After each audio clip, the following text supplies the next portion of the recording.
Well, it looks like we're live. Hope everybody had a good weekend. Happy hump day. So I hope what everybody get into this weekend. I was up there for Phil Billy's full moon festival, moonshine festival. Had a pretty good time, man. Quite a few people came out. Didn't get too hot. Got a little bit of rain, I guess Saturday evening. But hell, it was hot and muggy, so most people didn't mind. I stood out in the rain, let it cool me off. Man, it felt pretty damn good. So y'all hear me all right? See me all right? Make sure everything's working. Looks like StreamYard has made some changes.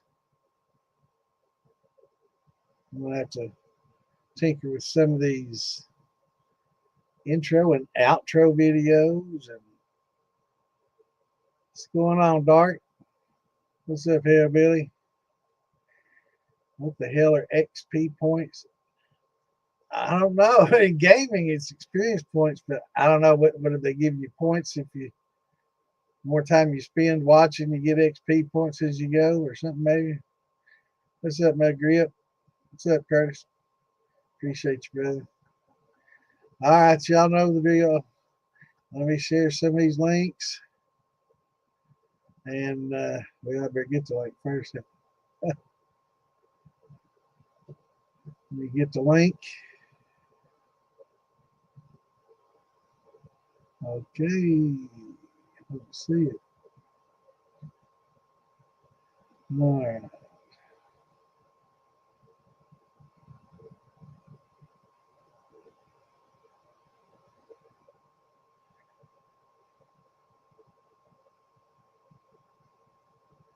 All right.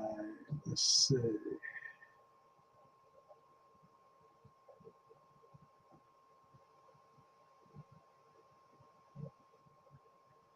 All right. It shows it is on there. Maybe it's just a bit of a lag. I'll give it a second here.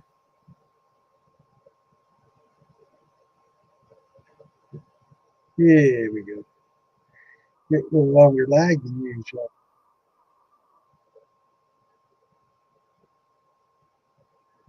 Yeah, it usually just takes 30 seconds or so.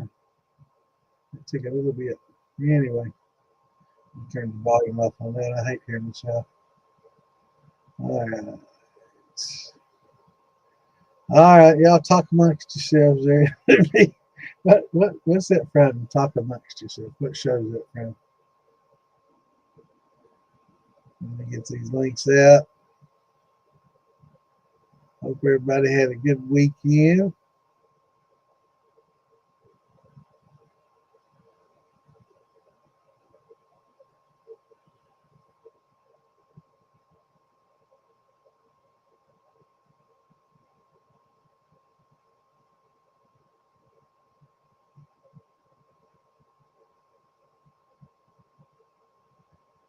All right, let's see if it's gonna let me share it with this mini. It usually won't. We'll see.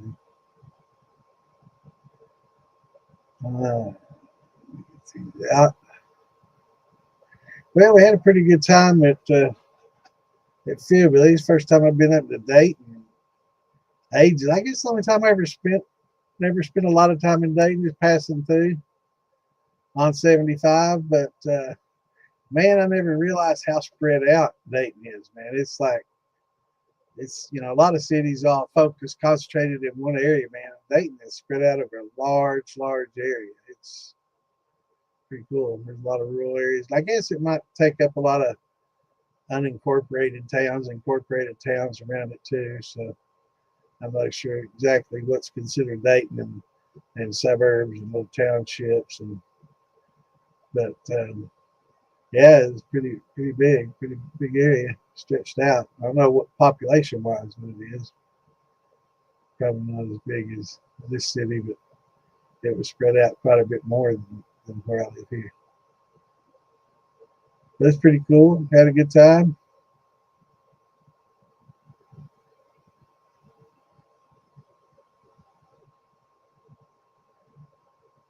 Had a good time at Snickers Bar and Grill. Pretty cool place. Had some good food, good drink. Appreciate them letting us have it there. It was a pretty good time.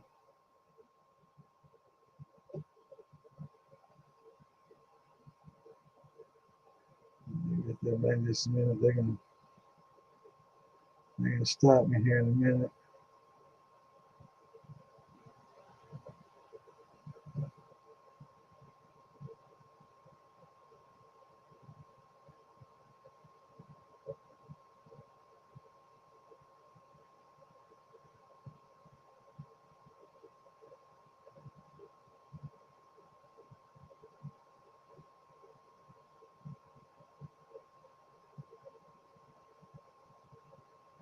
All right, just a few more to go. Yeah, I'm sure they're about to put the skids on me. Hopefully, I can get a couple more out. I don't get it out to your groups. I'm sorry. I try to share it as many of our groups as I can. I'm in a lot of different groups, so I've just got a little list of them. I go down through and try to hit them all. Sometimes I'm not able to get them all. I'll try to maybe go back in an hour and then add some more. Because most of the people don't. Surprisingly, when most people don't watch it live, they watch it during the week, I guess, while they're going to work, listen to it, and during the week or at work or some other time. It shows us all the statistics and all that, the win and where they watch us and how many and all that good stuff. And it's amazing how many more people watch it than just live right now. So yeah, I'm just gonna stop me right there. I'll go back and try to get on that later. But all right, so let me put the howdies out there. What's going on, Clint? What's up, Billy? Yeah, I think Dark beat everybody here tonight. He was the first one here. Yeah, back to the regularly scheduled program. I'm hoping everybody had a great weekend. I miss seeing everybody and chatting. Hope everybody having a good weekend. Had a good weekend and got some good mash going and some distilling going. Hello, Charlene. How's Richard doing? I do want to get this out here. I've got a lot of members lately that have either fallen ill or sick and or in the hospital or having accidents. I know Tom Purnell recovering from his surgery. Prayers going out to Tom. John Bentz had a what he said is a minor heart attack. So how Johnny is probably bad, but he had a minor heart attack while he was fighting a fire. So definitely prayers going out to John and hoping he recovers soon. Richard, I hadn't found out. I know Richard had a bad fever and came home from work feeling bad. I think Thursday or Friday, and then had to go into the hospital. And I haven't heard what it was, but I heard that he's doing okay and doing better. And prayers going out to Richard and Charlene. Hope he gets feeling better, brother. And prayers going out to Tom Crumb's family. He's son-in-law, mom and dad, and his grandparents had a car accident, and the grandparents passed away immediately, and the mom and dad's in ICU. So definitely prayers going out to them, and horrible thing to happen. And prayers going out to Daryl Flack, Uncle Dum Dum. He's recovering from he has cancer on his liver, and they went in and worked on that, and he's in recovery too. So prayers to all the family members out there that are recovering. Hopefully everybody's doing okay and getting on the road to recovery and doing better. And our prayers going out to them. So keep them all in your prayers if you can.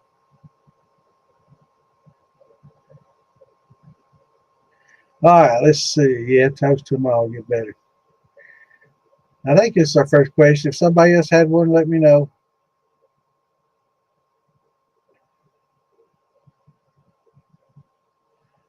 Motor City. See, we got questions.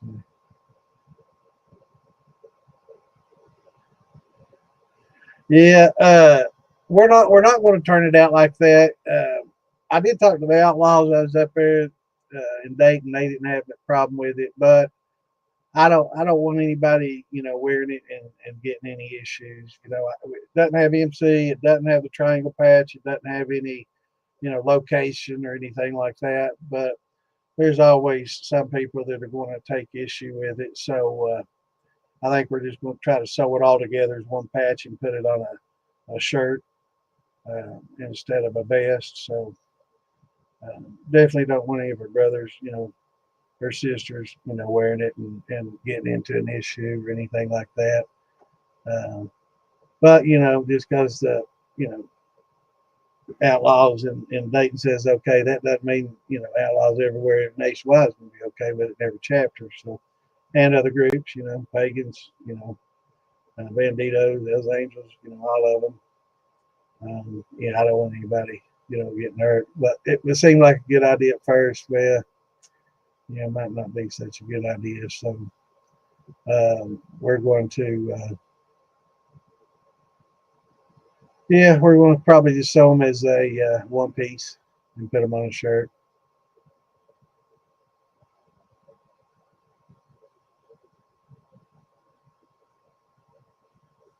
Yeah. For those that didn't see it,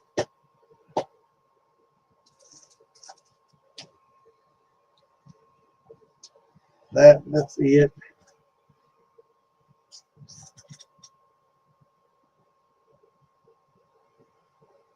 But we're gonna drop that down, pull that up, and take it off a vest and put it on and uh, and put it on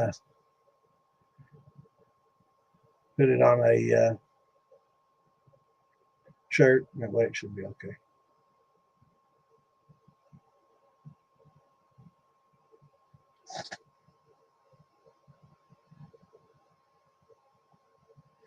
Just a second.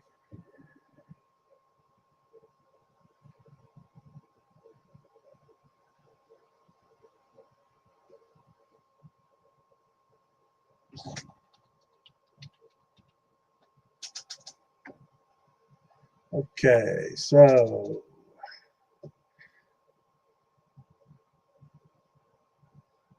hey April, what's up, Crimson Rose? Yeah, hopefully, definitely toast to them, hoping they get better. Yeah, let's see what's the drink. Definitely need a drink today. Yeah.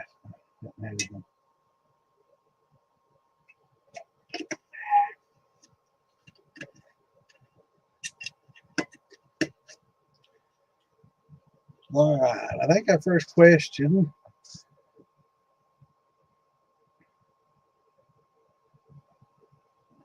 All right, let me take the first question. Looks like Lee. How's the best way to learn to make cuts? That's the one thing you get stuck on. I would say the best way to do it is use small jars. So especially at the very beginning into hearts. So when you get to the hearts, are you having trouble identifying the hearts? Because usually you can smell that acetone and the nail polish taste smell go away. I usually don't taste it. Smell is usually good enough at this point.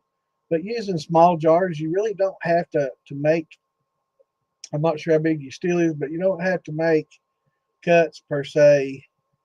Uh, if you use real small jars, you can just do it all small jars, number them one to every how many, and then just start, 3/4 the way through.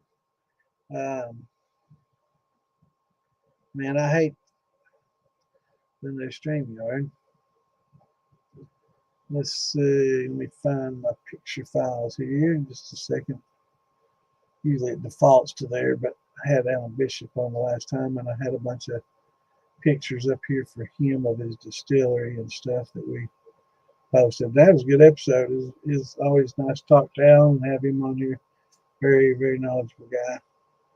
Appreciate any time he can dedicate to coming on and helping us out. Here we go. Let's see.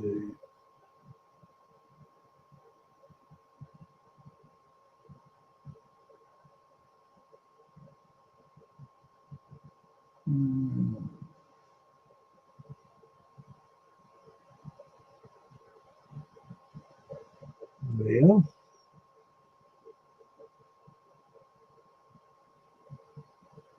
man, I have more trouble with these damn pictures.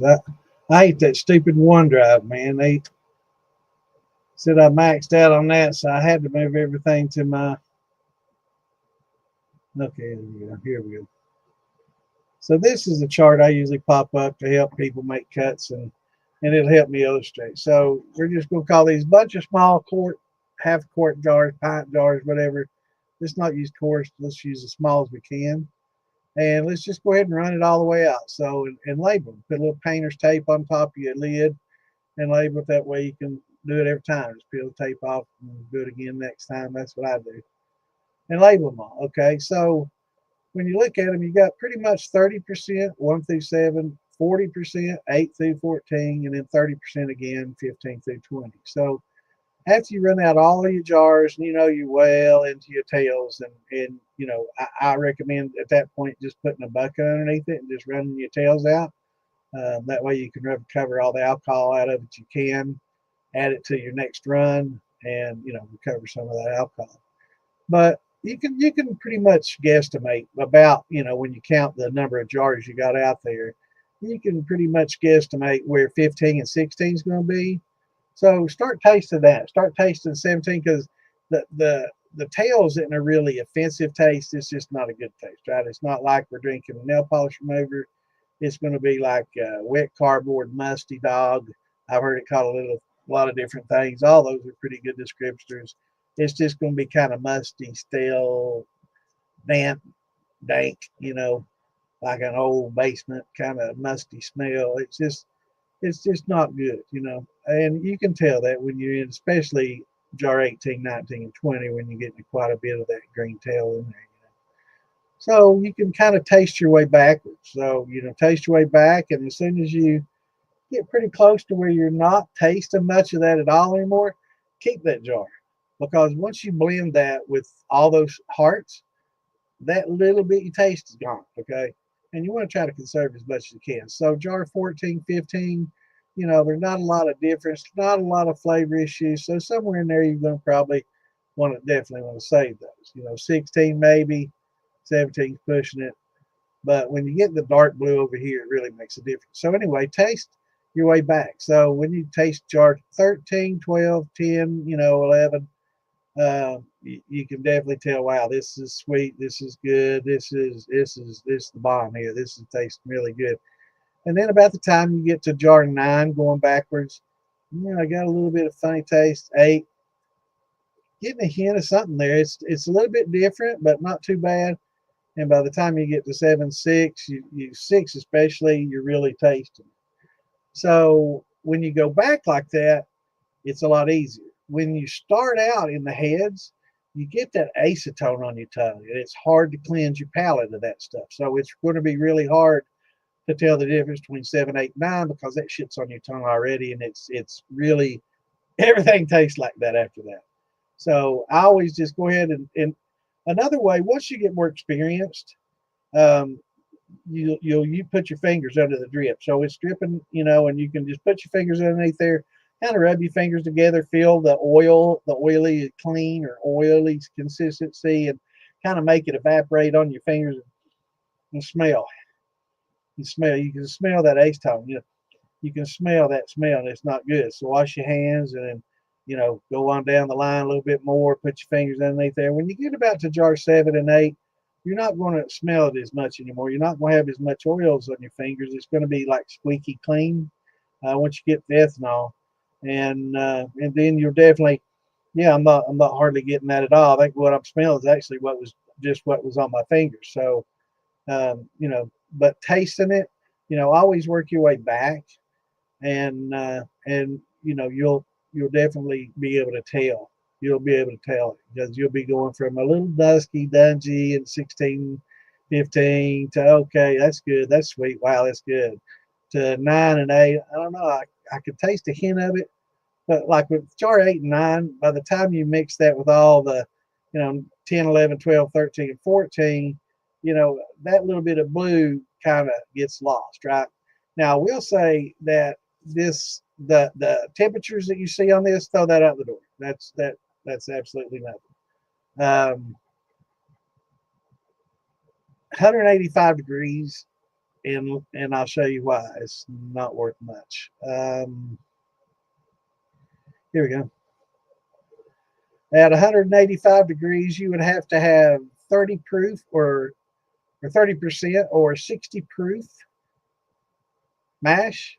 I don't think so, before you're boiling off because it's an azeotrope. So I'm not sure who made that chart, but yeah, let's go ahead and throw these temps out. Now, if you're on like a fractional distillation column or something like that, or a different setup, you can go more by that.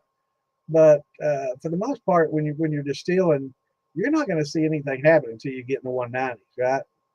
So if you got like a 12% or up to 18%, yeah, you're going to see something happen at about 192, right? And if you look at that bottom there, that's percentage. Now that's not. I'm sorry, William, that's not percentage. This is or percentage, not proof. So we double proof to get percentage, right? So if you're seeing something at 185, man, it's going to be, it's going to be 30 proof or 60 proof or 30%. So nobody, that's getting close to the point where you don't want to distill, because 40 is about the limit there. 80 proof, 40%. So most of your stuff is going to happen. Most of your yeast will get you beyond 18% anyway. So it's pushing it, and you probably have way too much sugar in there. It's going to be hot anyway. But most are around 10, 12%. So you're going to be well into your 190s before you start getting, a lot of action. So kind of, don't use these temps up here. But also, you see the red over here in 4 shots. That red should carry all the way across in every one of those jars, reducing as it goes, unless, and by the time you get to the tails, there should be just a few dots of red. But it's this is just to illustrate what this is very general on how it works, because we do know that 4 shots carry all the way across. There's methanol all the way into your tails, right? Because it's an azeotrope. It's just less and less and less as it gets across, right? So hope that answers your question, Lee. Once you start doing it more and more, you'll get better. Once you start getting familiar with the smell, you'll start getting better at it. What's going on, Steve? Richard Henderson, Miss April. He had to go to the hospital, and I'm waiting for Shirley to tell me what happened. Maybe she'll tell me in the Facebook message. She didn't talk about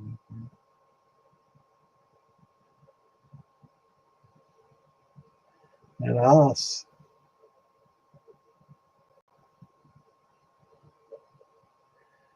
Yeah, I know, Mugris. We had the rockers on there. Some people didn't have a problem with it because there's no MC, no triangle, and no location. But because it's a 3-piece, others might. So we're just going to sew them all together as one big piece and put them on shirts instead of a vest. I was just wanting something for everybody to have. I wasn't thinking about any of that. I was thinking, as long as it didn't have that, 1% and all that stuff on there, it wouldn't have been a big issue. But I don't want to get anybody in trouble.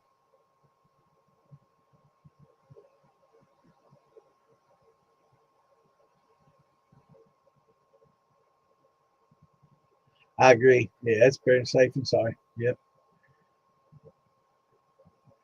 All right. Did a test batch a month ago, 130 pounds. Final gravity. Corn, rye, oats, wheat, and barley. Yeah. It got good and dry. Ran half, it was great. Yesterday I added 25 pounds of sugar and 25 gallons of water, and it didn't kick off. pH off the low scale. So interesting. Oops. So it didn't immediately start off.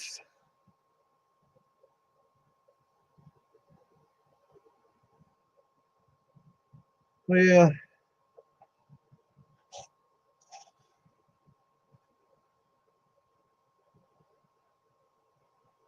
I think next time maybe just, instead of, when you got half of it that's already fermented out, um, I would probably siphon that off and just use the flocculants or the yeast bed in it, and then mix that with water and sugar and get it going again. And then right when you're getting ready to, do it, then kind of combine them back again.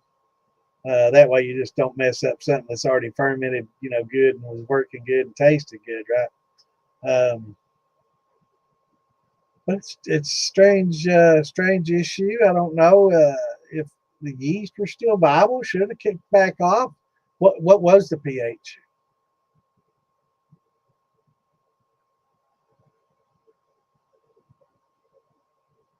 Yeah, I think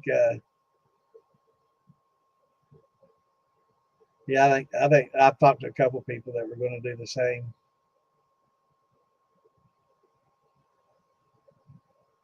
It's it's a pride thing, they put a lot of work and effort into earning that patch, and I can see both sides of the story. It doesn't have the 1%, doesn't have the MC, doesn't have the location thing on it. Um, it's not like one of those Sons of Anarchy vests that everybody's wearing around with an MC right there on it, and the triangle patch and all that.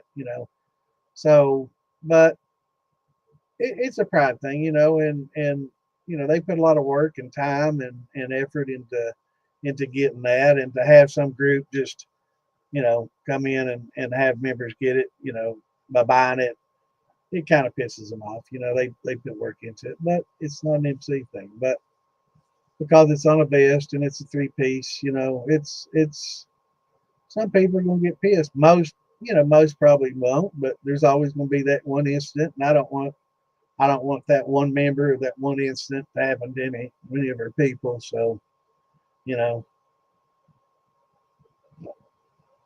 I guess, we'll just put it on shirts,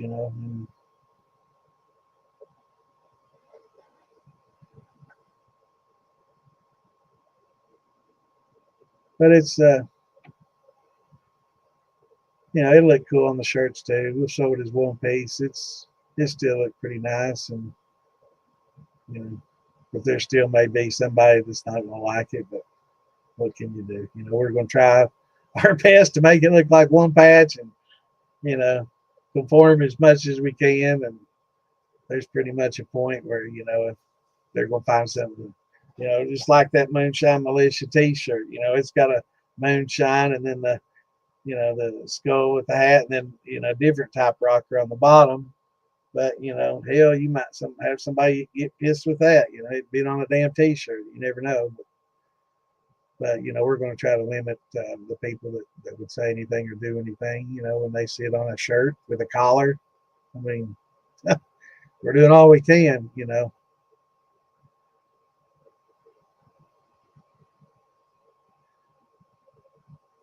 All right, Clint, let me see what you reply with. I got to scroll down here. Damn, way down. Pitch yeast after it. Have to get the pH to 4, but it's 3.080. But you did bubble when you proofed it. Man, bro, I don't know.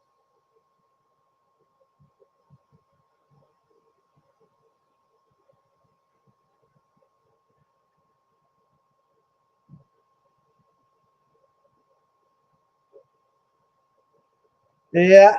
I wouldn't say real bikers, but there's prospects out there that are, looking for ways to promote themselves. They come back with a vest they took off somebody and brag about it and showing it to all their buddies. Oh, look what I got. I peeled this off, peeled this off a dude, made him surrender it and all that, might make him feel good. Of course, some of the people in the group be like, why in the fuck would you do that? That's not an MC vest, bro. But I just don't want to be controversial and get anybody hurt. I just thought it was pretty fucking cool, and I really didn't think it would be a big deal. But after talking with some people, I can see where it might. And if it just happened to one member, that's one too many, you know. So we're just going to put her on a shirt and but I appreciate it. You know, I loved it, man. I spent a lot of time doing that artwork, getting that done, and it ain't cheap. Then that center patch ain't cheap. The rockers are cheap as fuck. You can get them for $20 on Amazon all day long, but that center patch wasn't cheap. You know, that's all embroidered. You know, it's kind of, I can't eat that cost. I bought quite a few of them, you know, to get that discount up, you know, with buying quantity. But that embroidery work ain't cheap. You know, that was a pretty costly patch. I guess if you dealt with it in MCs, you know what it costs to have that shit embroidered. All right, back to Clint. Pitch cheese. Now you definitely gonna have to get some new data, but if it bubbled up and you proofed it, made a good starter. I mean, in that and the last one you was using the same, so shouldn't be that. pH close to 4. 3 getting to 4 or 5 into 4. So if it was 3, maybe throw those eggshells in there. It's probably going to be, you just had to use that pickling lime instead, because that's going to bring it up really quickly. But yeah, like we talked with Alan, you know, last week, even in commercial outfits, you know, those oyster shells come in handy, and a lot of people use it. And most all your craft distilleries and stuff, it's kind of a untold secret that just have you that big old pouch of, and you can't use too many because it's just going to neutralize acid as it builds. So, you know, you just don't use so many. I guess that might affect your taste, but boil them and clean them up good, and you shouldn't have. You shouldn't have. I appreciate Kenny. Kenny was there to see it.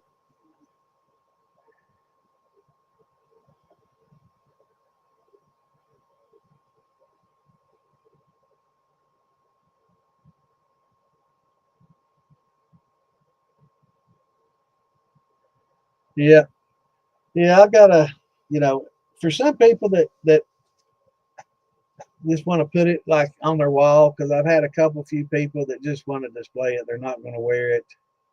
You know, it's hard for me to tell a grown ass man what he can do and can't do in the first place.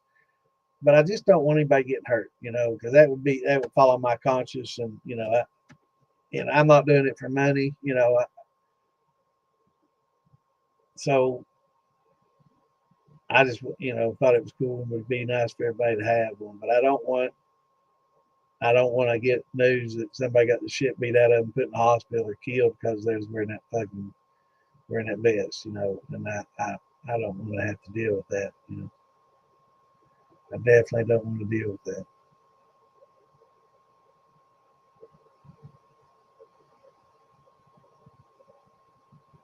Yeah, thanks, brother. Yeah, I haven't been feeling very well in the last few weeks. Hopefully, I've got to start feeling a little better.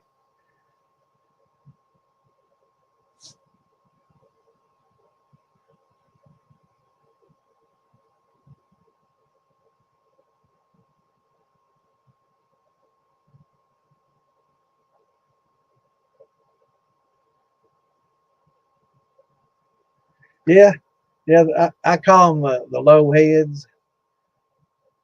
Call the high heads what comes off kind of first, and the low heads.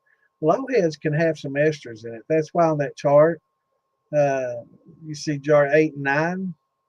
That's got some low heads in there, and those can add some sweetness in it. It's called esters, and they can add to some sweetness. So yeah, you don't want to necessarily throw them away, and they still have a little bit of heads.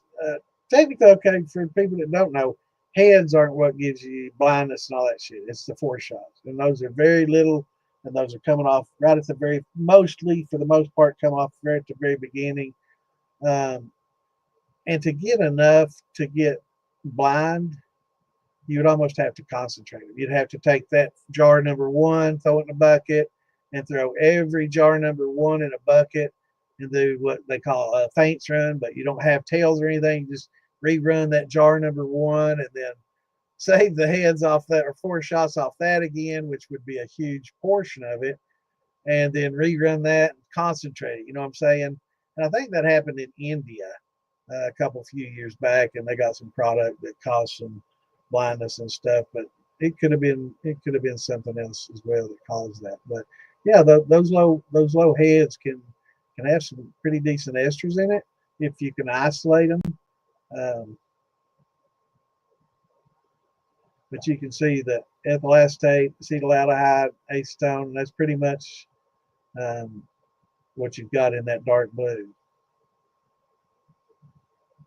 And the same thing the tails, when you get past 20, when you get to where you have just sweet water, where it's pretty much equalized, I think it's around 10 to 20 proof, uh, and it comes off like that for quite a while. Those are called sweet waters, and those are pretty decent to proof with. You'll get a little extra alcohol out of it. It won't generally cloud up on you unless it's cloudy already in your towels, but um, it's generally a pretty decent thing to proof with, and you get a little bit of alcohol in it. But between jars 15 and 20, save those, because I mean, they're all that light blue. It's easy to recover that alcohol on the next run.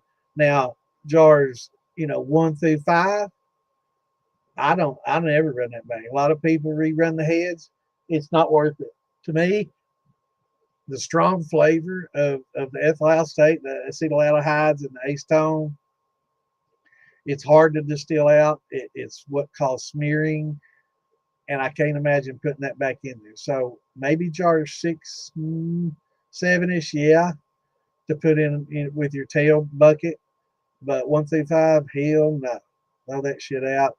You can do what you want. There's no fact behind it or anything like that. It's all opinion. Everybody's got their own set ways to do the thing. Everybody does it a little different. And that's all fine and dandy. I mean, I'm 100% behind it. But do remember, every time you do it, you're going to have more and more and more to cut. You're going to have all that to cut back out.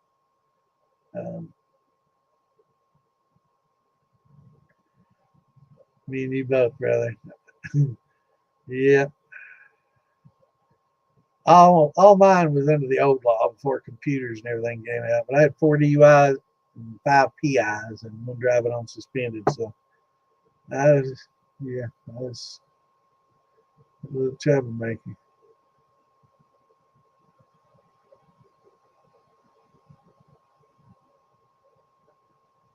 Absolutely, absolutely, definitely has like if you're in Colorado and Denver, you are definitely going to have a different boiling point than if you're in Orlando, Florida. 100%. Glad you mentioned that, my girl. So just throw that temperature out. All that temperature. I don't even know why they put it on there, because that ain't true. Now, I will say this might be vapor temps and not actual pot temps. When I talk about this chart right here, this is the actual temperature of the liquid in your steel, not the vapor coming off. So it depends on where your thermometer is to what you're going to read. But these are in your actual in your steel. So the temps will vary. Once it becomes vapor temperature, it'll be lower. So the vapor temperature is always lower than the pot temperature, because as soon as it starts rising, it's cooling off, right? That's why you get reflux in the column and the cap and the head and everything, because it starts cooling off immediately once it hits the air above the liquid. Now, if you have a real tall steel, uh, a real tall, small rocket type steel, you can have a lot of turnover inside the steel and have hot temperatures at the bottom, boiling ethanol out that's coming out, and at the top it'd still be 5 degrees cooler, right? Unless it's getting mixed up real well. So that's another thing to consider.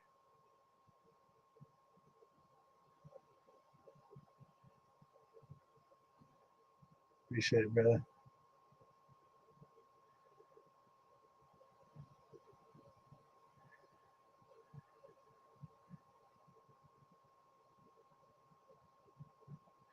Awesome.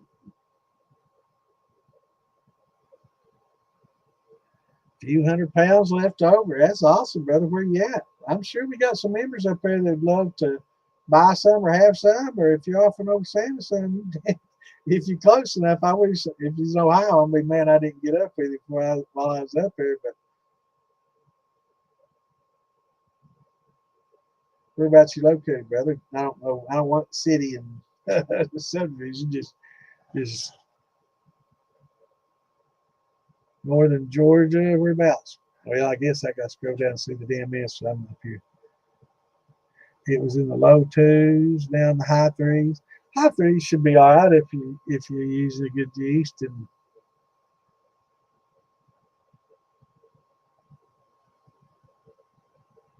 yeah, usually with all grain it doesn't, but I guess where it sat maybe and got dry, and then you were adding to it with a lot of sugar and water.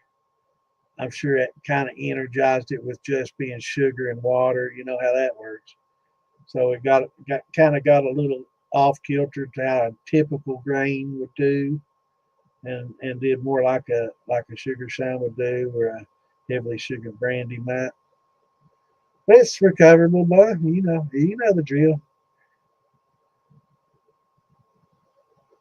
That's right.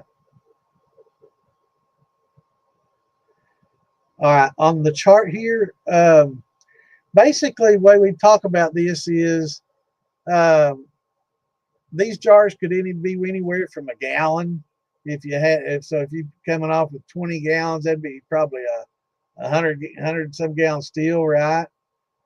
Uh, but if these were like pints, it'd be a lot smaller.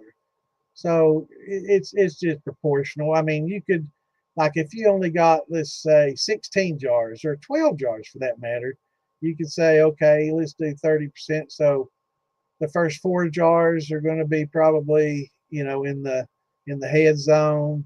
5, 6, 7, 8 is going to be in the heart zone. 9, 10, 11, 12 is going to be in the tail zone, right? So you can shift it, accordingly. But yeah, those can be any size from pints to little small jars. But I will say the smaller your steels, the less experienced you are in making cuts, the smaller those little jars will be.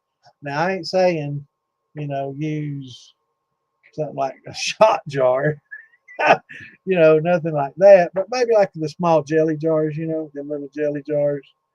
Do those, especially like when you get it decent enough where well, I think I'm getting around 6 to 7 to 8, maybe in that range.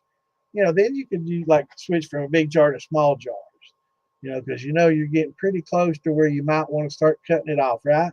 So then you could kind of switch to small jars if you want to do it that way, and then once you get to your hearts, go back to big jars. And once you get to where you smell it and think maybe this might be getting a little tailsy, sometimes you can look where it's dripping on the surface, and it'll get a little oily and bubble and kind of roll on the surface. And then you can say, all right, I definitely need to go through these little jars again. So you could do it that way too. But yeah, it would all be a ratio basically of steel to jar size. So I guess if that was 20 quarts, that would be 5 gallons. And 5 gallons, you probably get off a 50-gallon steel maybe or something like that. So if you had a 50-gallon steel, those might be quarts. If you had a 25-gallon steels, those would probably be pints. And if you had a 10-gallon steel, you're not going to get that many regardless of jar size unless you're using real teeny ones. So then you could just cut your numbers down, like 1 through 14, and 1 through 5 is going to be 1, 6 through 10 is going to be another, 11 through 14, kind of break it down that way. But this is all just general.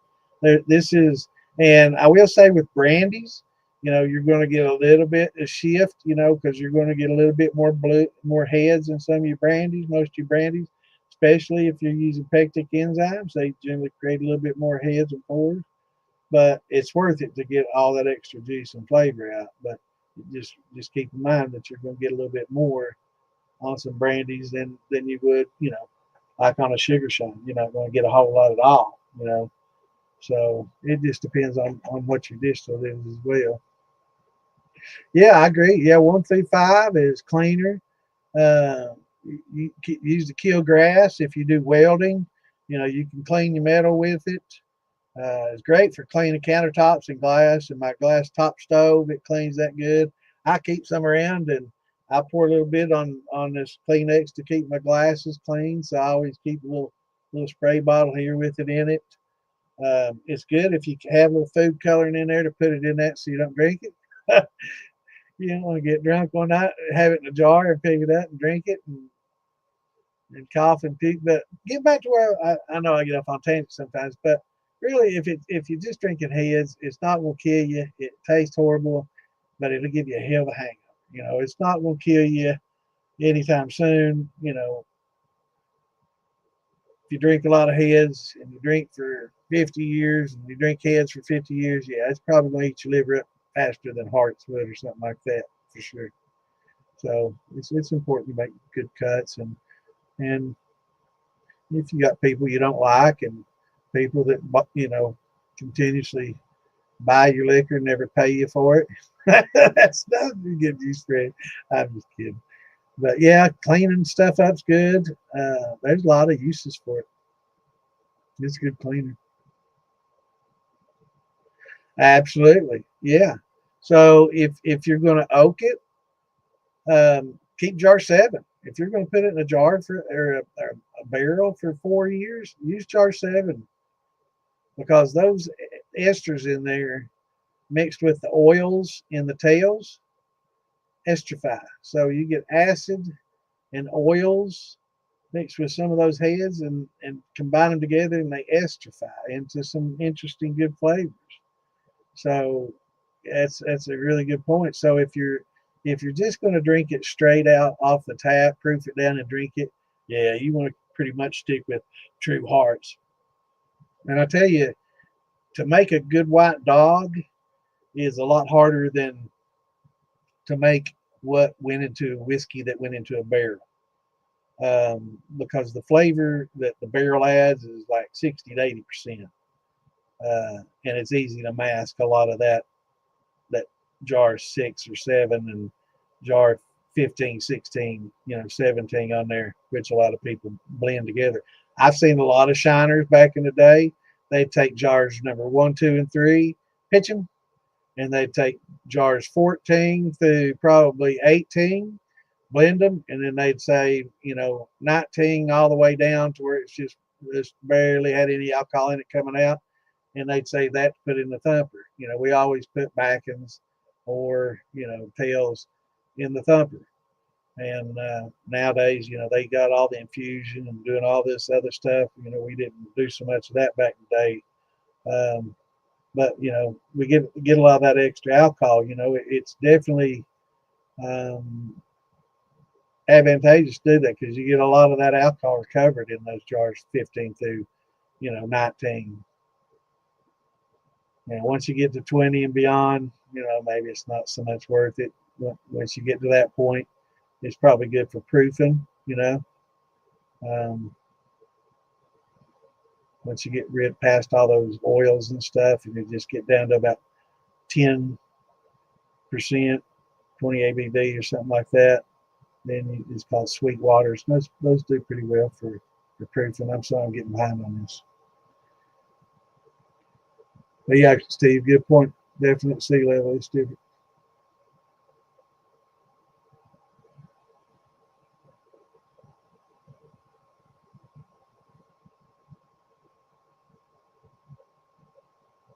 Yeah, I like straight corn. I like it all. I like my brandies too, man. They're all pretty good. But I like pretty much most of it, as long as it ain't got heads in it. Yeah, North Carolina, Georgia,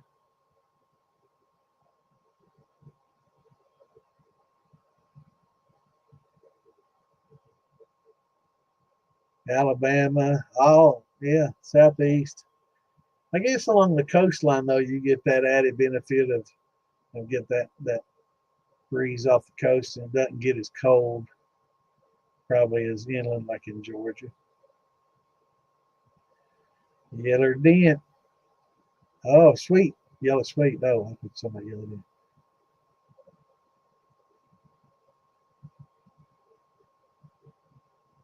That sounds good. All right, I got to scroll up now. Trying to figure out who my brother was that had the Indian corn. I didn't see Derek Thompson say howdy. What's up, brother? Sorry I missed you. I scroll up and down looking at these questions and scroll down looking for the answers. What's going on in Wichita, Jim? How's it going, brother? All right, I'm scrolling up looking for you.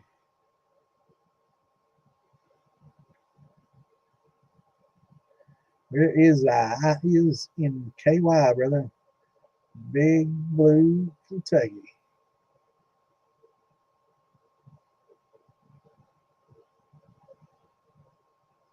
Yeah, damn, now I don't see my brother had the, who was it had the corn?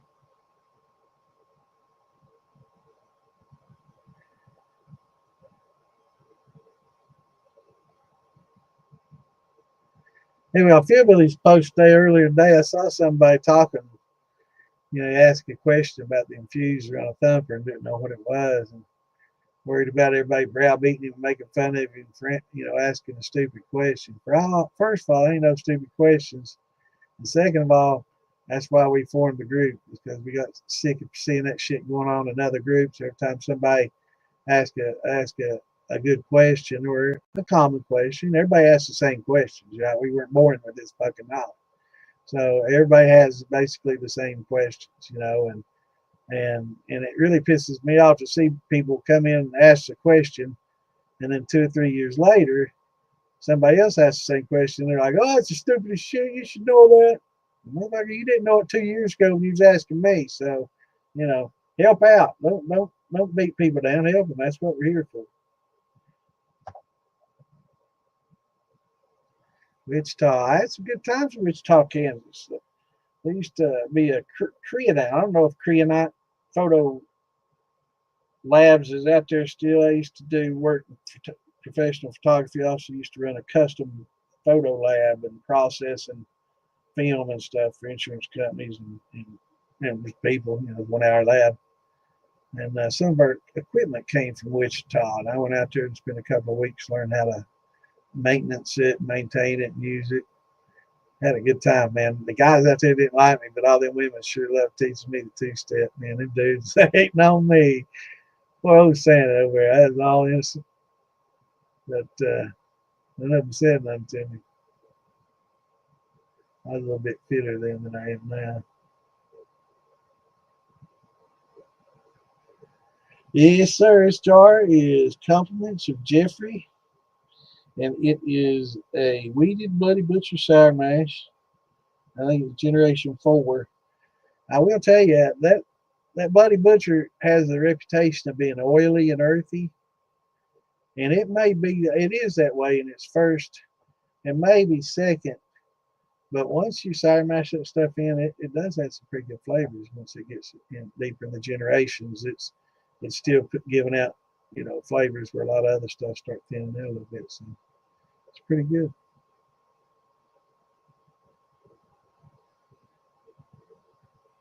Exactly, Clint. I appreciate y'all. Let me skip down here. I'm gonna go the bottom up because I'm missing a lot of comments and questions. It's who's Steve's birthday. Look here what I picked up this weekend.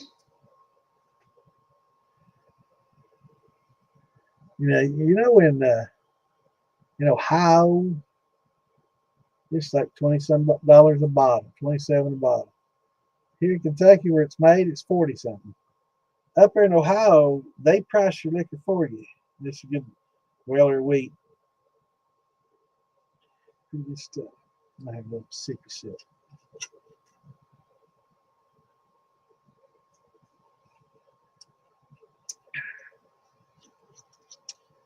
Man, that's so smooth. That's some good stuff. That'll spoil you right there. Y'all like Weller? What's going on, Mark? What's up, brother? Good to see you on here, my man. The Shadow Mark. Yes, sir. Yeah, and and the tax is bullshit, and the gas is higher because of tax too. But they set the price of the liquor and then tax the shit out of it. So if there's not a lot of margins to sell it there. Yes, sir, it is a good cheap wheat bourbon. I think Mr. Kendall might have been drinking that with me. Hell, he might have been the one who gave it to me. I can't remember. Was it you gave it to me? Yeah, Kenny, you might take a little sippy sip of that as well this weekend. Well, Jason, was it you? Jason forgot my jar of root beer I left him. Yeah, I think we all had a little sippy sip out of that bottle. Man, that's good stuff. It's no, it wasn't yours. I can't remember who it was, but somebody's passing that around us. Man, it's good. It's how you keep it. I appreciate telling that. I love it. So smooth though, man. It's fucking 90 proof. That is pretty smooth for 90. No bite at all. I like that sweet weed and stuff. Oh yeah, that's right. Dan's one. Yep. Yep. Yep. I need to get me a pen, write that shit down. I get a little bit buzzed. I forget everything. Hell, I get forgetful if I ain't drinking and smoking, man. After that, I'm done.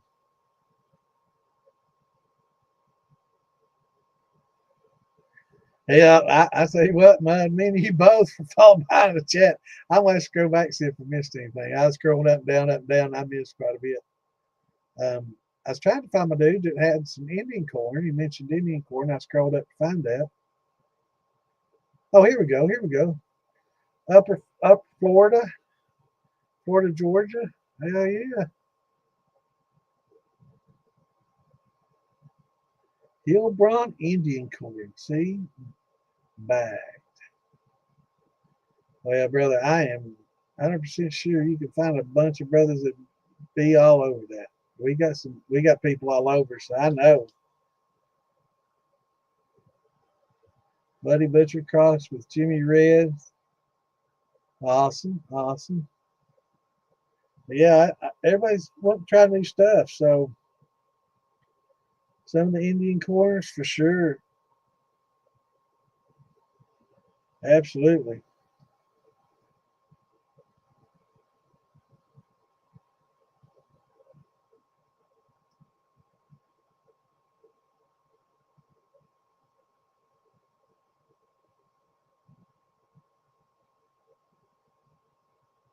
Yeah, I wish I was closer. I'd leave after my podcast if I wasn't drinking. All right, here we go.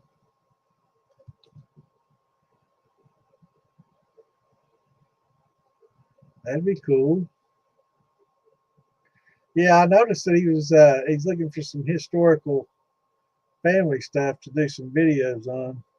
I hope he looks up my family does it on Willie Clay Call and the Calls Distillery. There's quite a bit of history to that, and that's my grandmother's family.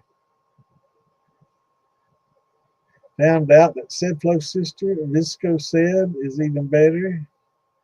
Not only is it break down beta glucans, but it also contains xylanase, awesome, and others to break down most all cell walls and protein. That's awesome, especially once you start using a lot of wheat, and because that wheat can get real gummy. So do oats. So that stuff is definitely, and xylanase, man, that's awesome. Yeah, I talked about xylanase in the past, and people were like, "What the hell are you talking about?" And I'm trying to think of my buddy's name in Ohio. He's like, "You're the only person I've ever heard mention xylanase, except where we work." And that does a lot of cellulose. That breaks down a lot of cellulose, and people don't know that the cellulose is also what holds the cell together. So it's not just like wood pulp. It is wood pulp, but cellulose in the cells when you use like a pectic enzyme is like a pectinase, and it helps break those down too. But xylanase and invertase probably might have some invertase in it as well. But that stuff it'll clean everything up, and it also helps thin or clear your wash or your mash up, so you don't get so milky and all that. It helps clear it out and get it good and clear, so you can run it hot and fast, not have to worry about it affecting flavor, especially like if you're using uh, electric.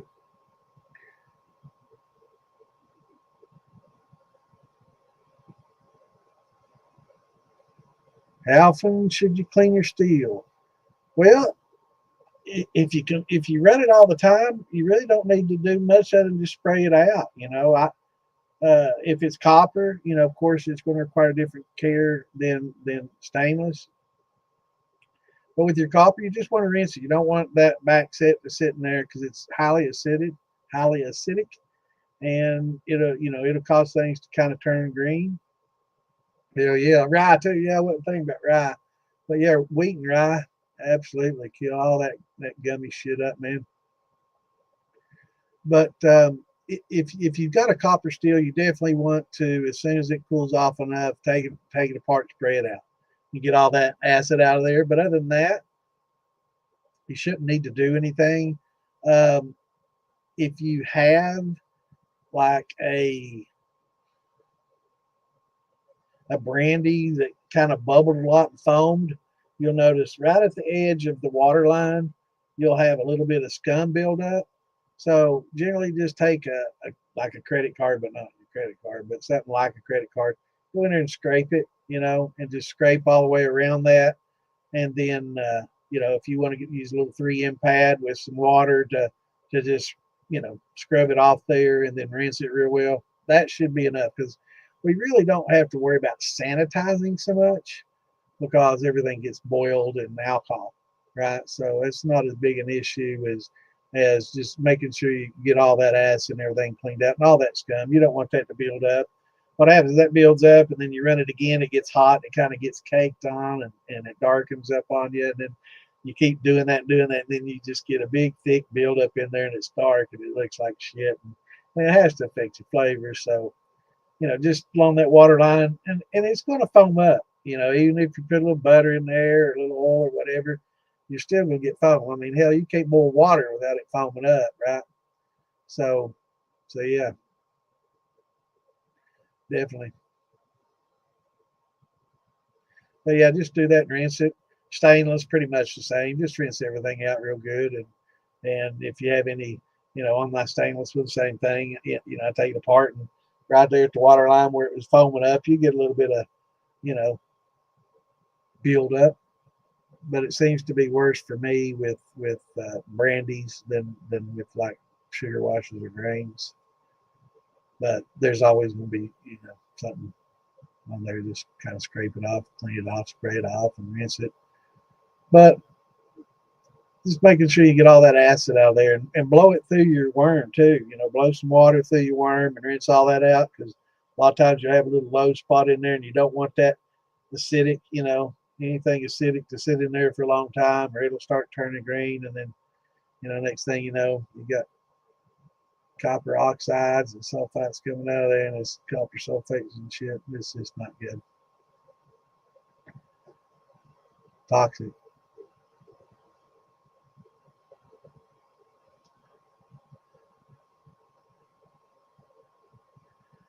Yep. Gotta have that anyways, brother. Unless you got malts.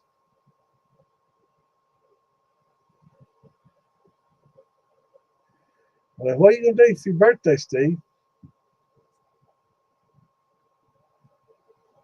Oh, I see. Somebody already said that, huh? They don't feel like malting the corn. I know it's a pain in the ass malting stuff. I malt my wheat. I don't malt the corn anymore. I used to do all that shit. It is a lot of time and trouble for the corn. But for the wheat, since I don't use as much, it's usually lot smaller percentage. I'll do a little malt on my wheat. It also makes it a lot easier to work with. That's right.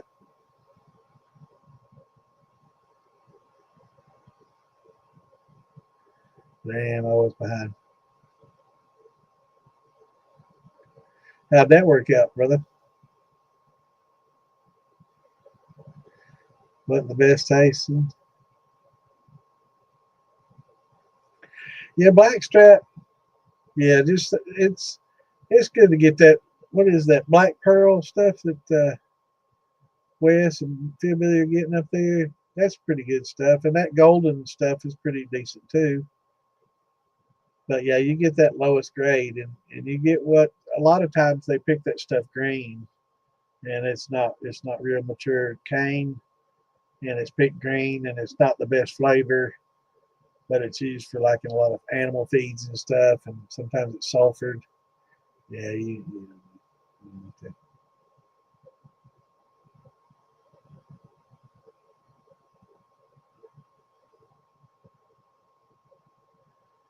what's going on, Monty? Kentucky Rainbow or Rustic Creek corn? Now the Kentucky Rainbow is like a gem corn, if I'm not mistaken. I've not done it yet, but it's like a gem corn. Uh, if it's not a gem corn, it looks like it. It's multicolored. It's beautiful looking corn. But no, I've not tried a lot of that. I've not done a lot of the different heirloom corns. Uh, I haven't some. I've got to try to get me some Oaxacan green that I want to try. I've heard a lot of good things about that, so I'm trying to source me some Oaxacan green. But the blue corns and all those, yeah, they're awesome. I've done the Amanda Palmer. You know, that's something that Alan Bishop kind of put together and grew and bred. Um, Very interesting corn. It's kind of multicolored, but it's not like a rainbow. I think that rainbow looks a lot like a gem corn. It's pretty shit. I've not run it. I just take paying a whole lot for it. I like getting my corn for like $12 for 50 pounds instead of $50 for 12 pounds. Yeah, I'm pretty tight.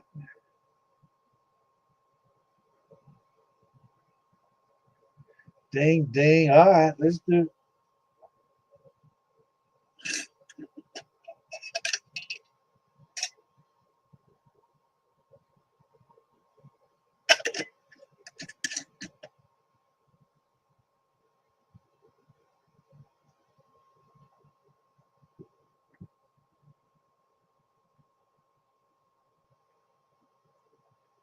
Honey mead, man. I had some really good honey mead this weekend. Bill Billy had some, and Dan Gray had some, and man, it was good.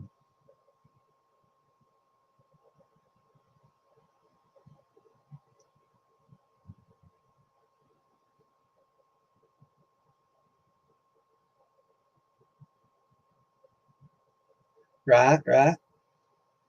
Now, yeah, I was looking at too. Somebody was telling me that if you join the, I think, amateur distillers or home distillers organization or associate home distillers association or something like that, kind of might get a little bit of a break if you were to get caught or something. There might be some legalities about, I don't know, kind of like I know, like with the guns before all this new stuff came out in the big beautiful bill.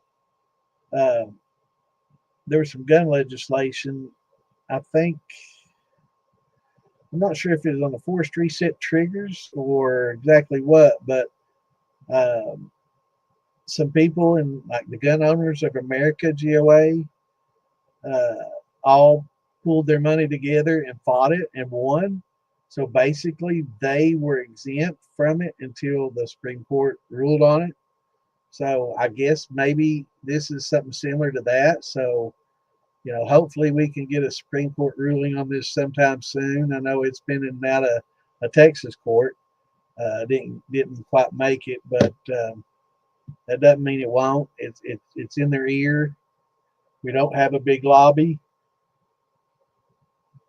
I know here in Kentucky it would fall on deaf ears because most of our legislators get quite a bit of Benjamins from the distilling industry, and they don't want it because it would impact them for sure.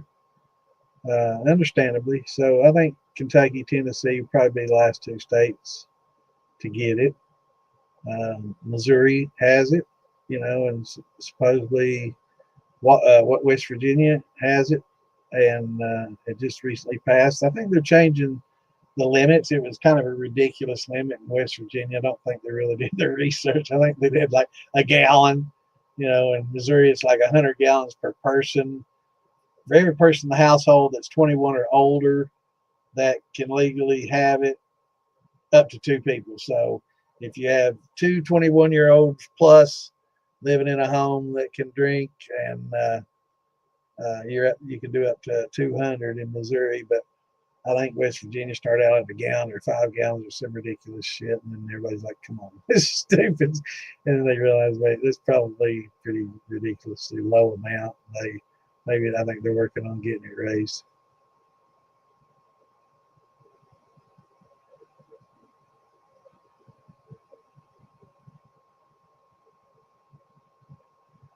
That's right.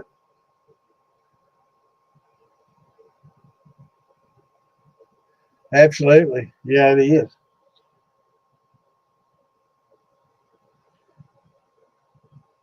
Well, I think they try to force you to denature it, but they can't come out and regulate all that. And they don't really care that much. Especially if you pay that tax, they don't give a shit anymore.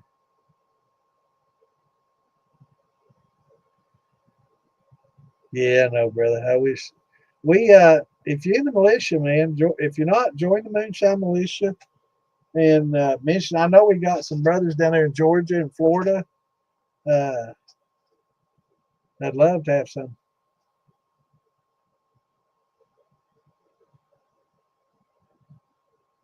That's awesome.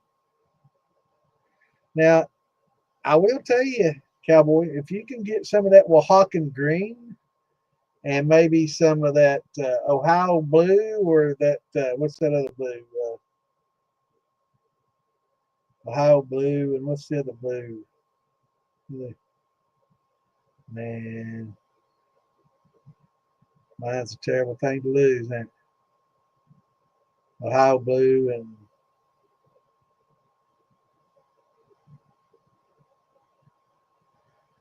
yeah, what's the other blue? Oh, yeah, let's go down.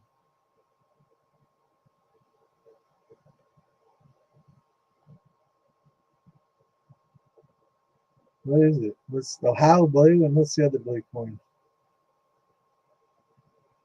Let me go ahead and share this link with the rest of the people I wasn't able to share it with earlier. A lot of people watch this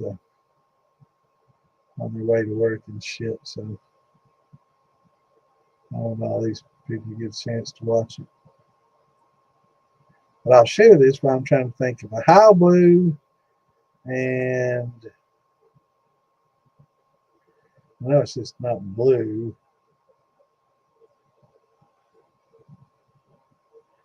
Somebody, Clint's probably already answered that, and I ain't seen it.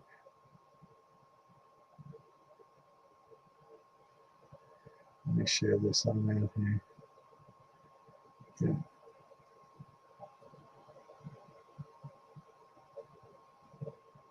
Damn it. I'm behind, man. I'm losing it. I forget more shit. Yeah, a couple of weeks ago, man, it took me like 10 minutes to think funnel. I'm trying to think of use a funnel, to help pour something in. And I couldn't think of fucking funnel, man. Well, that's funny, but damn, if it don't start messing with your head, what little you got left of it. I'm paying for all that partying I did growing up.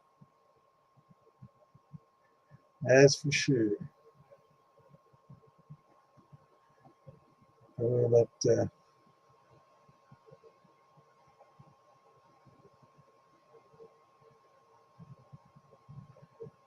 hell, did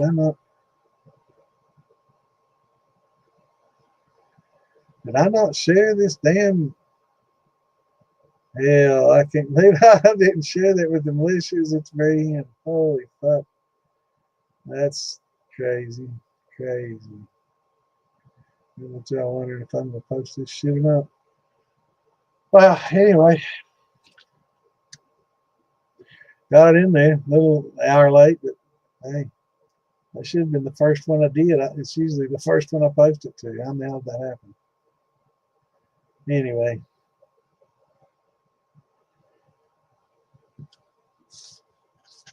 Damn, y'all gonna make me Google that shit.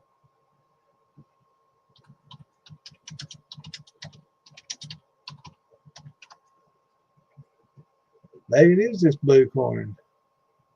Hopi! God damn it. Couldn't think of fucking Hopi. What's wrong with me, man? Hopi blue. Shit. My mind, man. Lose it. But yeah, that Hopi would be some good Indian corn to grow down there. It's good. It's good and sweet. And that Oaxacan green is good too. It's a really good mix with that Hopi and some of that other stuff. I mean, having the Bloody Butcher and the Jimmy Red, I don't know if I do both. I mean, if you got the seeds already, go for it, brother. But I mean, they're both a lot alike. People tend to like the Jimmy Red a little better than the Bloody Butcher.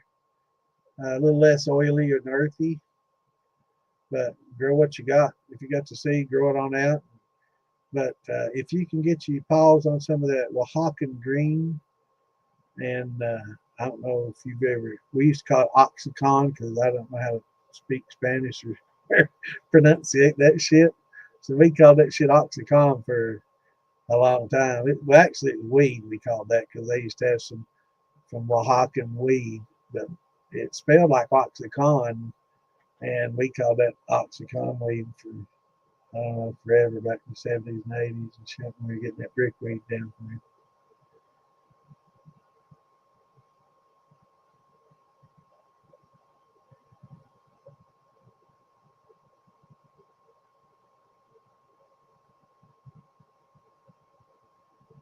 Blueprints for a German sub. Yeah, I got all kinds of interesting things like that.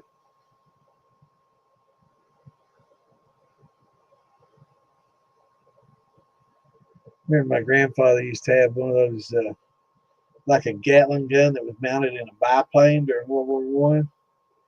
He had one of them out in his barn, and somebody stole that motherfucker, man. It killed me. I was a kid. I remember looking at that thing. He's all rusted. It was rusted solid. It was just like one solid piece of metal. I mean, I'm sure that seeing how some of these people do that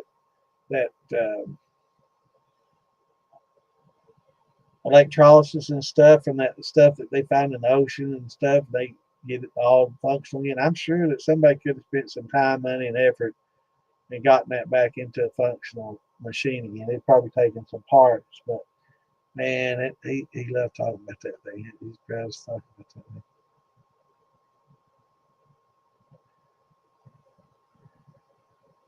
Yeah, Tom. My uncle lives right next to the Barretts. He's friends with the Barrett family. The dude that got the patent on the Barrett, he sold it out. But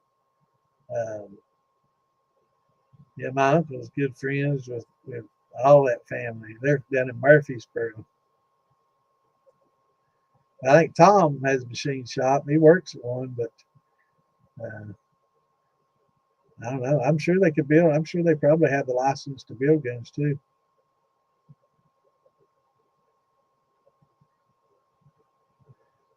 Auto erect. Oh yeah, it's funny because it always there's just one. I can't remember what it was, but sometimes when I type a certain saying, it changes it entirely, and it makes it look kind of funny.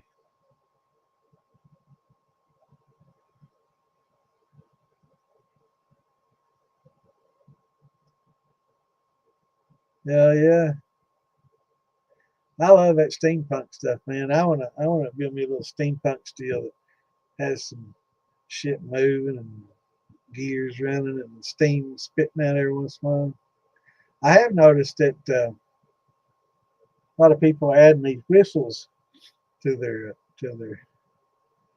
steam jennies. That's pretty cool.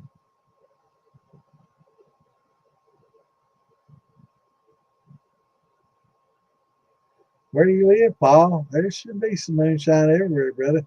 We don't talk about selling it on here. We can't we can't offer you any, but there should be some no matter where you are. But there's some of the store-bought stuff that ain't too bad. It's if you just go buy corn liquor, sometimes you can get pretty decent, when you buy corn liquor. But a lot of the moonshine's pretty much sugar shine. But if you find some corn liquor, it's pretty good. Also, who is it? Sells a White Dog. Buffalo Trace White Dog.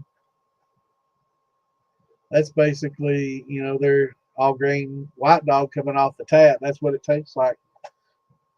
And that's a perfect example, too. Buy that White Dog and compare that to what you got coming off the tap. And you'll be like, damn, mine's as good as this shit. And it is.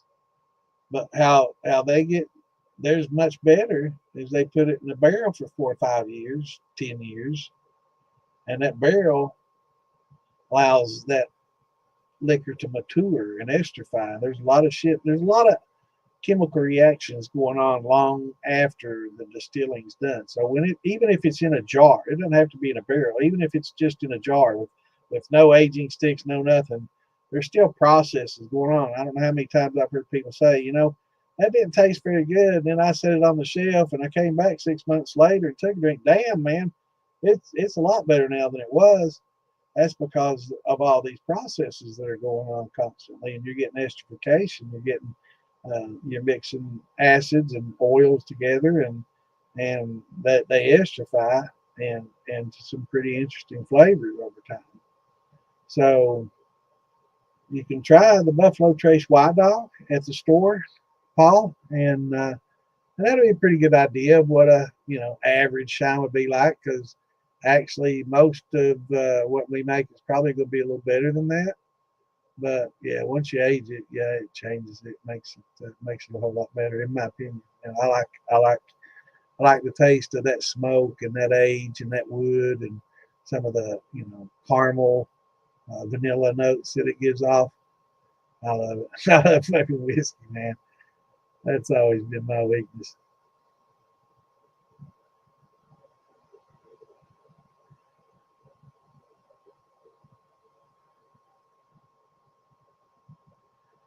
Yeah. I remember my first gun was a 12 gauge, and I was like 9 years old. Yeah, man.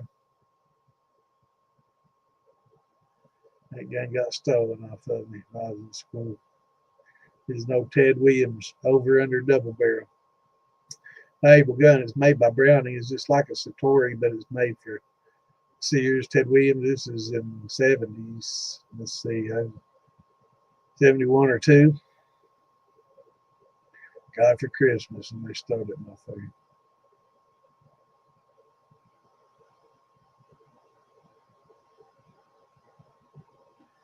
How effective is freeze distillation?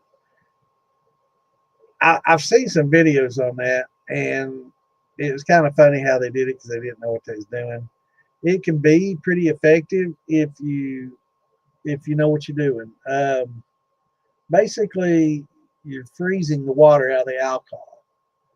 So you bring the alcohol and water. It's basically a wine, and it's called Applejack. Usually, a lot of people do it with an apple wine or an apple-based brandy type setup, but they don't distill it. They make a wine, and then they clear it, and then they sit it outside in a bucket. And as it gets colder and colder and colder, the ice will freeze, but the alcohol won't. Now, the clowns that did it used liquid nitrogen and let it get way, way, way too fucking cold, and it just basically turned everything to ice. So they really did the quick method. But the best way to do it is just sit it outside when you get like 0-degree temps and let it slowly get cold. Monitor it as it develops ice. Reach in there, pull the ice chunks out, and just let it sit longer. More ice develops until most of your water is frozen out. And then you basically have what's called a fortified wine or frozen distilled Applejack. I will say to drink that very sparingly because it still has all this in it. So you're getting rid of none of that. All you're getting rid of is that. as the water. So yeah, well, not just that. That's got other stuff in it too. But you're getting rid of a lot of the water, and you're just leaving a lot of this, and it still has a lot all of this in there, so it can make for a very very nasty hangover if you drink too much of it. But it is effective, and and it's been done for long, many centuries, probably over 1,000 years. I think probably one of the, I don't know, they might have been doing that before they actually distilled it, you know. So it was definitely been a method that's been used for centuries. But it works if you take your time and do it right, do it outside and have the right temperature. It's got to be cold enough. But yeah, I saw the video of the guys trying to do it with liquid nitrogen or carbon. Yeah, dry ice. Yeah, that's what it was, dry ice. And they packed it with dry ice, and that's just way too cold. They got everything way too cold. They did it too fast and too much. But if you sit it outside in the bucket, I've done it. It will slowly freeze, and you just dig out the ice chunks and throw them away. And yeah, Jackie, yeah, Applejack. It works. It works well.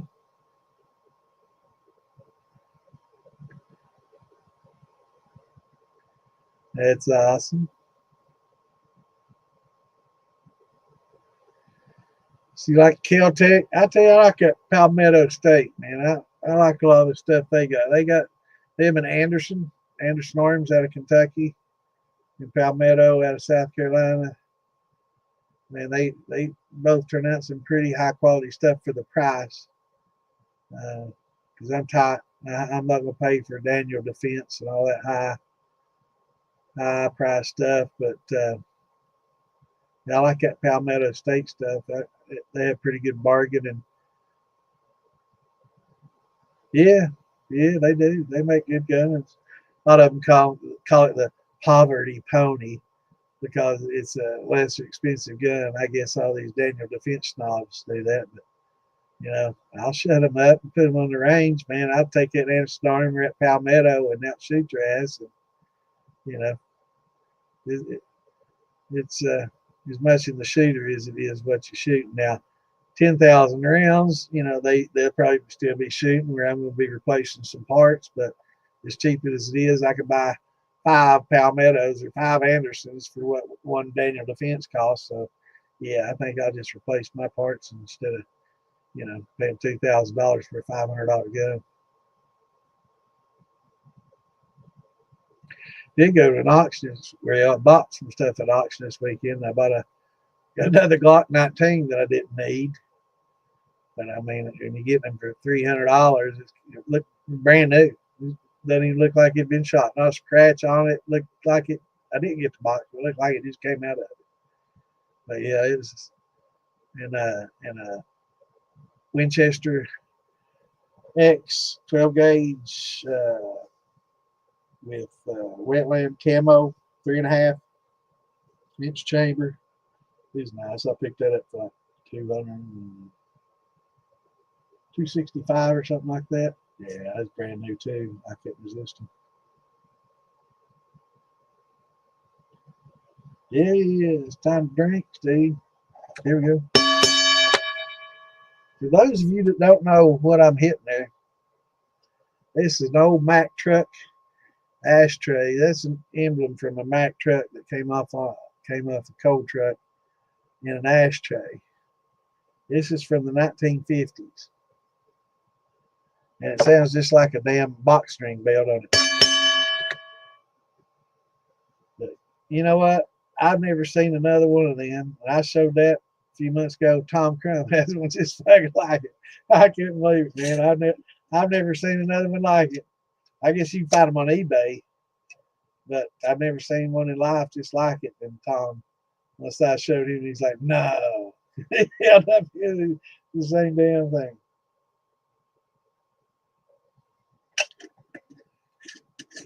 I don't rag on Kel-Tec. I've got a Kel-Tec. It's a 9mm rifle. A lot of people like it for a certain, I don't know, not a 3-gun shoot, but it's a certain type of competition shooting that they like using it in.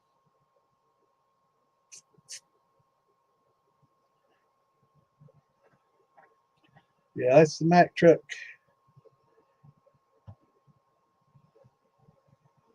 symbol.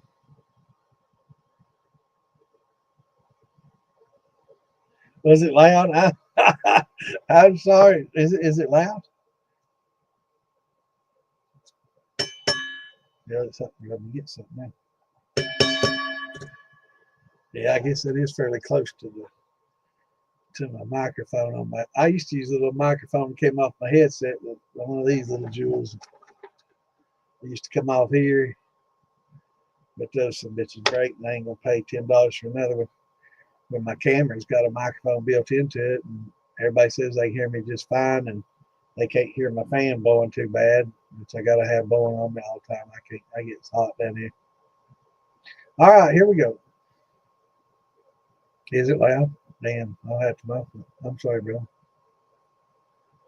All right, got a mash going. Use the same cracked corn and 6-row that I have been using. Okay. Before I only did powder amylase. Okay. This time I did the high temp and glucose. I got a better conversion. It's working off fine. However, it has a smell almost like puke. Well, that's a butyric acid. Okay. Do you think it's something funky with the corn or related to the amylase? Amylase was more. No, I doubt it. I doubt it had anything to do with the amylase. It's probably, uh, you know, the puke smell is it's a butyric acid, and that's a typical organic acid that comes off most fermentations, but you generally don't get a lot of it, right? Generally, it's always there, but it's just not enough to really put off a lot of the strong odor. But I have had them. I will tell you, if you do like watermelon and you scrape all your watermelon into a mash and you throw all your rinds into the garbage can and you ferment your watermelon and you scrape all that pulp and stuff out and throw it in your garbage can and you forget to take it out and you let it sit for a week and then you lift your bag out and then you're walking out of the house with it and your bag breaks and it goes all over the place. It can smell like butyric acid too. Ask me how I know. This past week it happened to me, man. Oh my God. I thought my old lady was going to be mad at hell, but she was cool. She said, "Oh, don't worry about it, honey. We'll clean it up when you get home." But man, it got on the kitchen floor and the carpet, and it was a strong puke too. And it's just, it was naturally fermenting in my damn garbage cans, what it was. But my fermentation does, my fermentation doesn't do that. So it's got to be some of the, maybe the wild yeast that kind of contribute more to it, or just the rinds. But yeah, it got a little butyric, but my watermelon didn't do that at all. It all came out the same. So I don't know.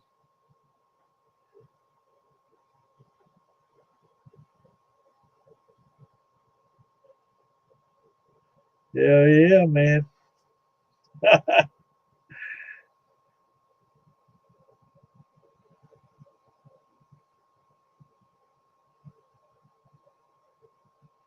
Yeah, the butyric acid will go away. Now there are other things that sometimes people mistake for butyric, like Clint's talking about. Sometimes lacto. Did you get some white film associated with it? A pellicle per se. But the butyric acid there's lots of organic acids that are naturally occurring during the fermentation. Acetic acid, uh, which can also turn to vinegar over long. Citric acid, butyric acid. There's a whole host of different acids that are actually created, and you can if you use the oyster shells, it helps keep them at bay because as soon as they start developing, they kind of get neutralized. But with the butyric, you definitely don't want to distill it while it smells like puke. Sometimes you just got to let it run its course and hope that it's not lacto. Because if it's lacto and it takes a long time to run its course, that lacto, if it's in there with it, can consume a lot of the alcohol, and take your proof down. Yeah, well, that's what it is. It's a butyric acid, and just let it run its course. And sometimes it can take weeks and weeks and weeks, but I know from experience, if you distill it while it still smells like puke, it's not gonna be a really good distillate for you. But if you let it run its course, it can get kind of sweet.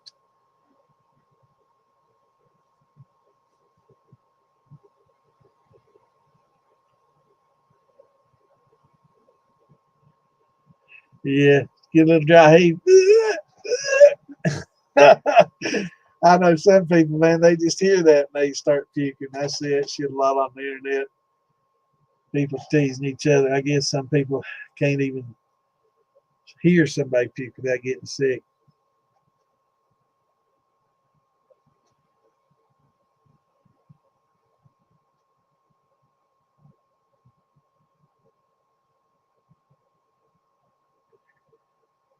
In the morning for Rise and Shine. What? I haven't been on Cyrus's. I know Cyrus and I are admin in some different groups and stuff together, and I've never really had a chance to sit and chat with Cyrus. He seems like I've never met him at any of the festivals or anything yet, but I know he's very knowledgeable. Seems like very interesting. I love that off the grid living stuff, all the stuff he does, man. I'm into all that shit. I definitely follow a lot of his stuff and watch it. Have for a long time. Very knowledgeable guy though. Seems like he's very chill and cool. I'd like to meet him sometime. Hopefully, he comes to some of these festivals. So I didn't know they had the Thursday morning rise and shine. That's probably why. It's that time I go to bed. Probably I'm a little bit of a night owl.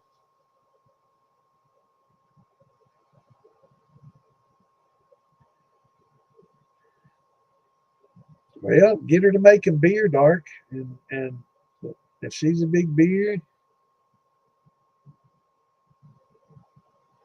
yeah, Cyrus, yeah.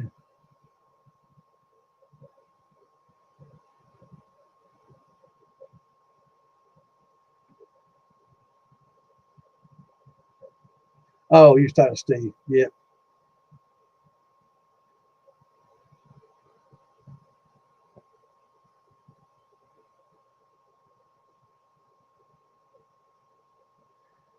Yeah, Cyrus is chill, man. I watched a lot of his videos, a lot of his stuff over the years.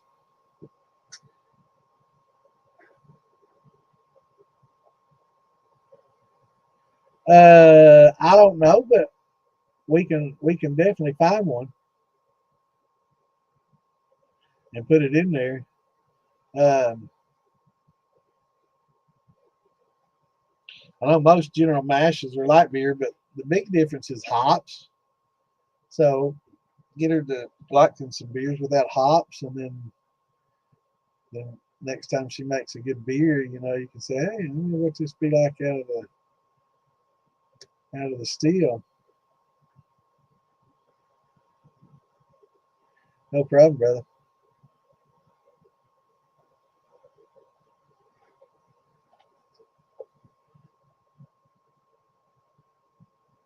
Yeah, I'll check you out as soon as I get off here. It's hard for me to do a lot of searching and stuff on. So you got a YouTube channel, I guess, too. Awesome.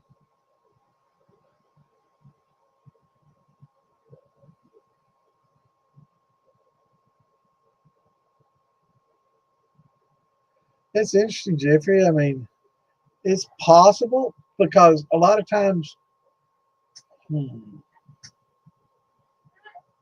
Now, did you steep or did you cook your corn? Because if you steep, a lot of times when you soak it, you don't get that real hot initial strike temperature. That kills a lot of stuff off. And if the temp drops below a certain area, there's probably, it's a bacterial thing too that can cause it. So, making sure you get everything cooked or heated up beyond 180, 160 is cut off, but 180, any above 160 is good.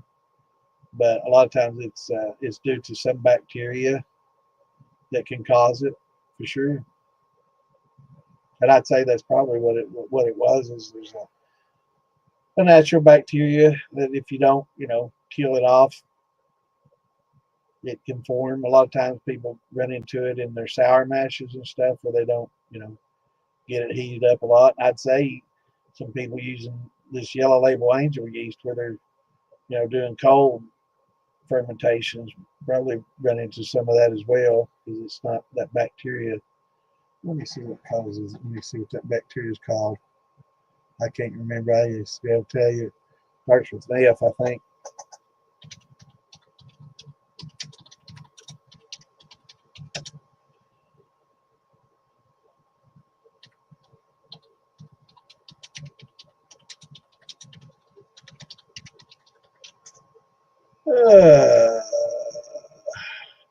Clostridium butyricum. Butyricum. Clostridium is what it is. Clostridium.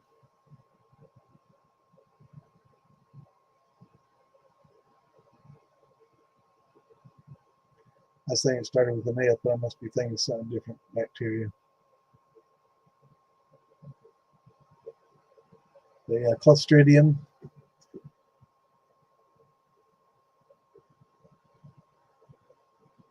Let me copy and paste that so y'all can see it. There we go.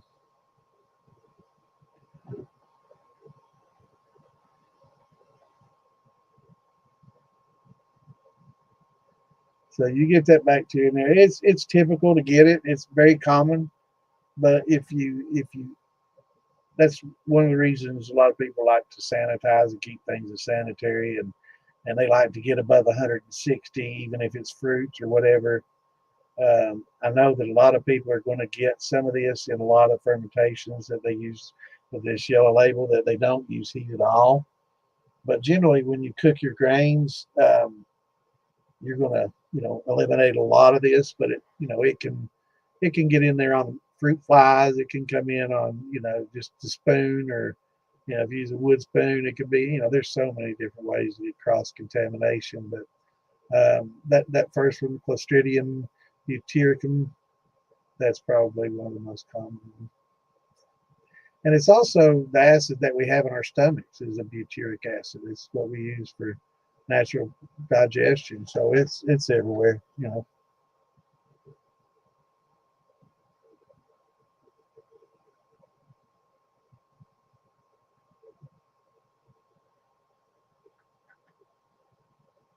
It's very common. But yeah, just let it run its course, and it can take a while. It just takes patience. Just put an airlock on it or put a cover over it, and don't totally cover it, but keep stuff out.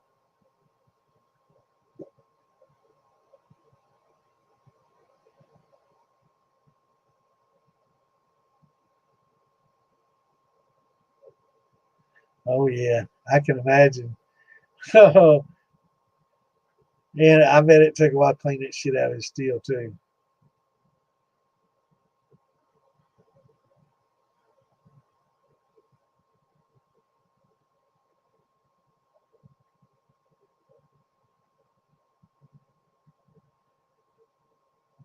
Old Falstaff. Didn't they make that like Cincinnati, Ohio, or in Ohio? Was that Ohio beer?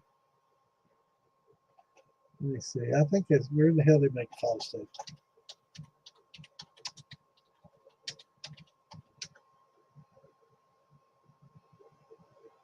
St. Louis. Okay. I was thinking that. Oh, it's by Pabst, made by Pabst. Went out of production in 2005. Yeah, I was thinking that might have been Cincinnati area. They had Drummond Brothers. That's what I used to drink a lot of. Drummond Brothers.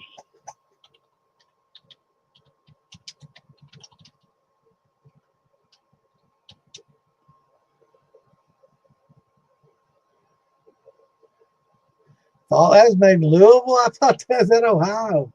That's Fall City Brewery, and I guess out of Louisville. Well, damn, man.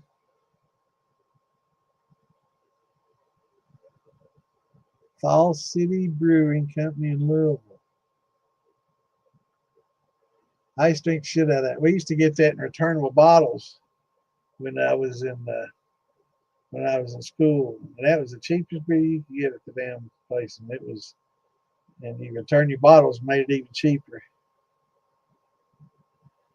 I'm trying to think of, I know I drank some beers from Ohio back in the day. Um, it wasn't my Drummond Brothers. I never really drank a lot of beer. I did when I was in school because that's where everybody drank, and I didn't want to get too crazy wild. I'm trying to think of some of the beer we drank. I know there was some from Ohio. It's cheap as shit too. I can't remember what it was. Is it in a green bottle maybe? What was that?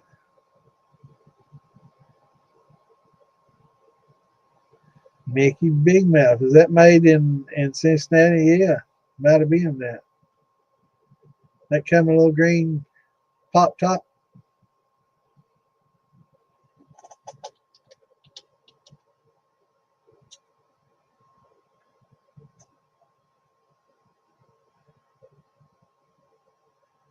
Well, they're saying that Mickey's. Let's see.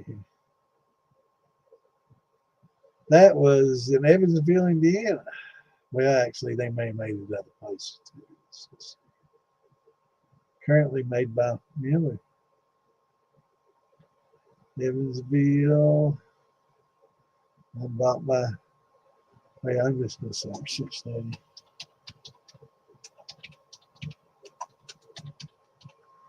Yeah, let's see what we come up with here. Cutie Pole and Little Kings. That's what it was. Little Kings. Man, my mind so far gone. But that Little Kings came in a green bottle, didn't it?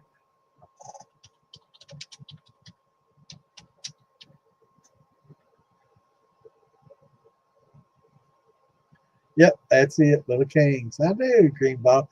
See, my mind's not totally gone. It was Little Kings. Yep, Little Kings. Man, we drink the shit out of that. And Cutie Pole. Yeah, we drank a lot of Cutie Pole too. Actually, I don't know if I still have it, but I used to have an old Cutie Pole beer sign, a little plastic one. It wasn't neon, plastic one. I drank enough of it. They gave me the place where I used to buy it. Said, "You like that Cutie?" And I'm like, "Yeah, yeah, it's cheap as fuck. It's all I can afford, you know." Yeah, you want this sign put in your dorm room? Hell yeah, it's cool as fuck. Oh, Cutie Pole. Yeah, we drink shit like Little Kings though. We like them little bottles because we get out in the country and get drunk and throw the beer bottle at the sign to see, how many signs we can hit in a row. I don't know. Shit we do. But I never was a big beer drinker, so it didn't matter. I do remember the the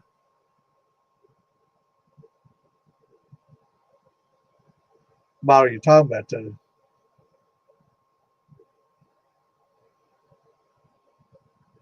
And it had like a big pull tab on it. It had like a really large pull tab.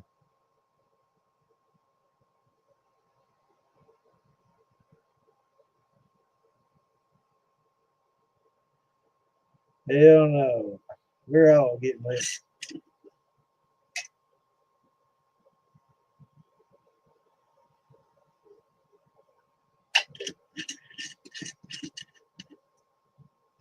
Yeah, I had a buddy of mine. He his family was wealthy, wealthy, wealthy, and big coal money from Eastern Kentucky. I grew up in Eastern Kentucky, and his family had big coal money, and that dude could afford to buy any beer he wanted to, but PBR, baby. He could have bought any beer he wanted, but he loved that PBR. Everybody gave him shit about it. I liked it as good as any. Like I said, I wasn't a big beer drinker. Boilermakers, I did quite a bit of that. But yeah, he drank shit out of PBR. That's if you want to drink at his house, he's drinking PBR. If he's drinking beer,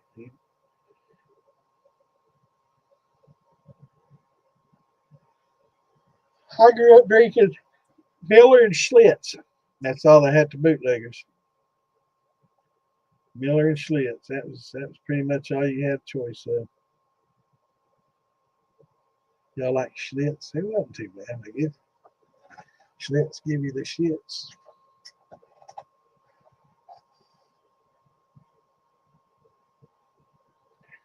That's cool. PBR snowboard. I tried some snowboarding. I skied. Did a lot of that when I was younger. That's how I fucked my shoulder up skiing. Then in them double black diamonds like a crazy man. Tore my shoulder up. Kept me from getting in the military, man.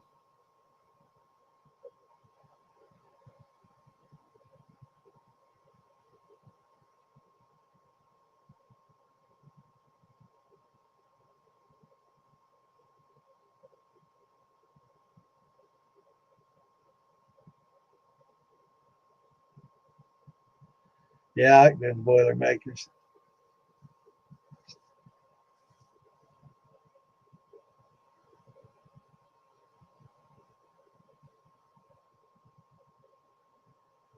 Mine, I was snow skiing. It was the first time I'd ever learned. And me being the tough guy football player, I seen these little kids coming off the hill and these little girls coming off the hill, and I'm like, fuck, if they can do it, I can do it. I didn't realize there was quite a bit more technique in it than what there was. And so I said, well, I've watched them do it on the Olympics a lot, and I'm seeing these little kids do it, and these little girls do it. I can do it. So I skied off the beginner slope, a few times that afternoon, and I've got it all figured out. I'm ready. So I got on that damn. It was at night skiing at night, and I got on that ski lift, and I went all the way up to the top. Got on that double black diamond. It was really steep, and I started coming down, and it was doing good. I was doing the side to side thing, and then I kind of went sideways, and it kind of slipped out from under. It, a little icy, East Coast. Uh, got icy, and I slipped, and I was sliding on my side. So I thought I had these ski poles, and I had the straps around my wrist. Big mistake. I thought, well, I can just shove it in the ground and pop myself up. I guess I didn't realize quite how fast I was going. So I tried to stick that pole in the ground and push myself up, and as soon as I hit the ground, immediately it jerked my shoulder out, and I was tumbling. And it took me a while. My shoulder was completely out while I was collecting my skis and my ski poles and everything, and it was just straight down. I mean, it was completely out and hurt like, oh God, it hurt so bad. And I got my skis good. No ski patrol at night, and not very many people there at all. Nobody. And so I got my skis back on because I had to get off that hill, right? And I went straight down. I was trying to do my plow, right? Just trying to plow all the way to the bottom and just get to the bottom. And somehow I got turned around backwards. So I'm doing a reverse plow, and I'm scared to death to wreck because I'm thinking, God damn, I wreck again. It's just going to tear the rest way off. I'm just going to be missing an arm or something.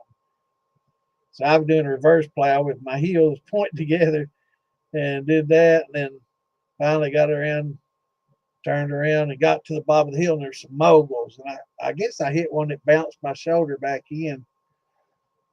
All right, Mud. All right, brother. Yeah, before it does come early, brother. You have a great night. Shine on, brother. We'll see you Saturday night. Take it easy, brother. So I hit them moguls at the bottom of the hill, and I guess it bounced it back in. And I don't know if y'all ever had your shoulder dislocated and go back in. It's like pain of a 9 to a 1. You know, it went from excruciating to an ache. And I was like, oh man, it's better, it's better, it's better. So I was like 13, 14 when it happened, 14 when it happened. So, no, I was 14 or 15, yeah. And so I could go back to the room, parents said, and what happened? I told them, oh, you'll be all right.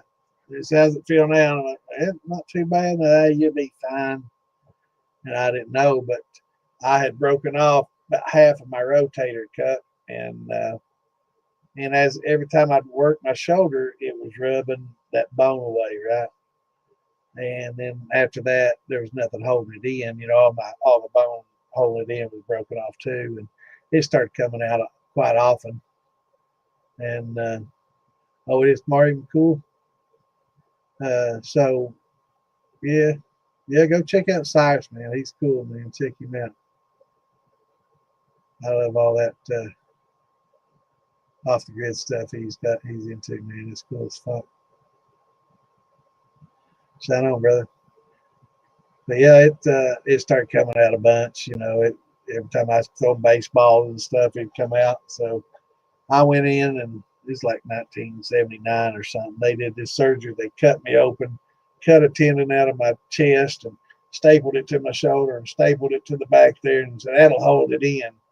You know, and I tell doctors about that nowadays, like they shudder. You know, it's like no, they would never. That's barbaric surgery. You know, by today's standards.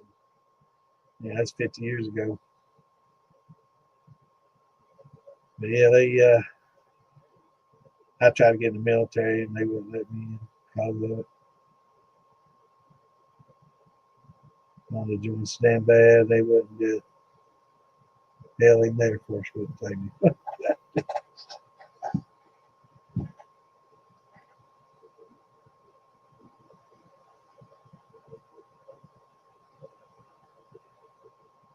Went down the line, started with the Army or the Marines, no. Army, no. Navy, no. I went to the Air Force student. Like, fuck, I can't even get in an Air Force, man. It's like,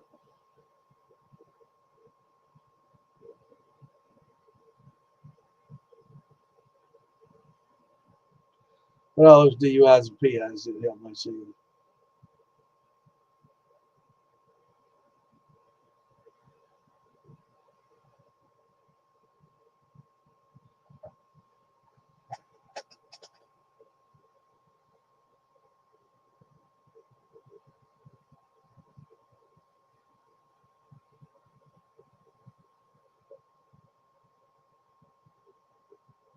Yeah, I should have remembered that Clostridium. I don't know what I was confusing that with. It started with an F. I'll have to look that up. Your dad was in the Navy. Yeah, I had a great uncle that was a vice admiral in the Navy. They talked about him on that Baba Black sheet. Admiral Greer. He had his own fleet in the Pacific during World War II. Check him out. Check out the stats on him. Raymond Greer, Vice Admiral Raymond Greer.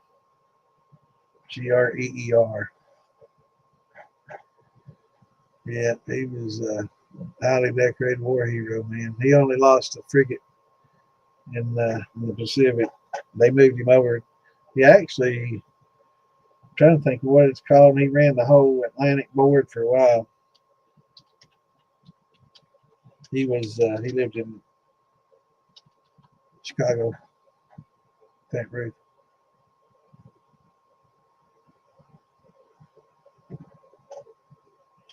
But Google him, check him out. Vice Admiral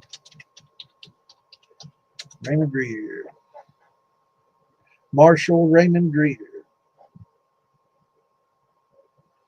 He's a bad motherfucker.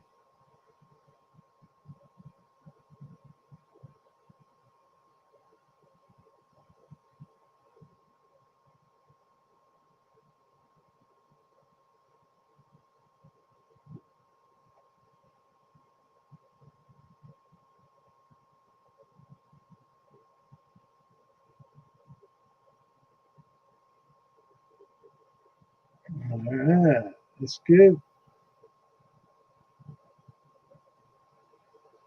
I think sugar's bad, man. Look at hamburger. Man, my fiance was pissed off. We had a deal over the 4th of July on hamburgers, like $3.99 or $3.49 or something a pound. I'm like, hell, let's load up. I walked out there with like 20 pounds of burgers. She's like, oh my God. And she was bitching and moaning. And yeah, she was too much. She didn't get me. But we put that up, man. And sure enough, that shit, man, it's up to $6. I know it's almost steak prices, really. So, yeah, it's expensive. But normal, how much you paying, brother? I mean, 70 cents a pound, I think, is about the average. But did you know that you can get more corn just out of the sugar, just by converting your yellow dent corn with your amylase? You can get all the sugar you need out of that. And that's why they use corn to make fuel with instead of like cane sugar, is because it's cheaper. It's cheaper. Me and Mike Frame, we sat down and put the numbers to it and how much you could get exactly and how much it cost and all this, and especially when you're getting corn, real cheap. Now if you're not heirloom corn, but if you're getting like yellow dent, and you're getting 50 pounds for $6 or something like that, or less, which you can from a lot of farmers when you buy big bulk. It's by far the cheapest way to get your sugars. Just get it out of your corn. Red River here in Kentucky.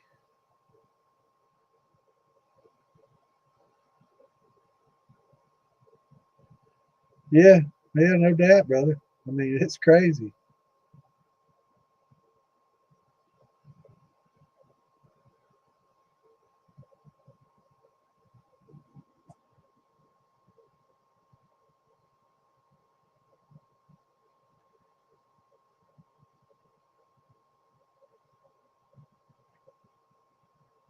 Yeah, most of them they got beet sugar. Yeah. That if it doesn't say pure cane sugar, it's made from beets. There's a reason they don't say it. They can't say it. Barley. Yeah, you can use barley instead of amylase. Yeah, just use your corn and barley, but you're not going to get as much sugars from barley. Barley make a good malt. You can get some sugars out of it, but corn, for the cost, corn is real cheap. And if you want to use barley to convert to help get it, absolutely. But yeah, corn is probably your cheapest source of sugars if you're buying it right now. If you're paying $20 for a 50-pound bag or something like that, or getting some kind of heirloom, it's going to be expensive. But regular yellow dent, I know Bucky's got it for like $8 a bag for a 50-pound bag. Somebody said they leave it outside. I haven't been by to check it out yet, so I don't know. Um, wow. Yeah, I haven't bought it in a while. I've been getting this when I do use it. I usually use dextrose, and you can get it pretty cheap through Philbilly and them if you don't have to ship. If you live pretty close to Philbilly up in Ohio, and you don't have to ship it, you can get it from him pretty cheap, and it's damn good to use. It's real good to use. But for the most part, most of the grocery stores I've been going to, unless the price has gone up on it, Now, I usually don't get political on here, but did y'all see this past week where Tyson closing a lot of their chicken processing plants, a lot of chicken places? Did y'all see that?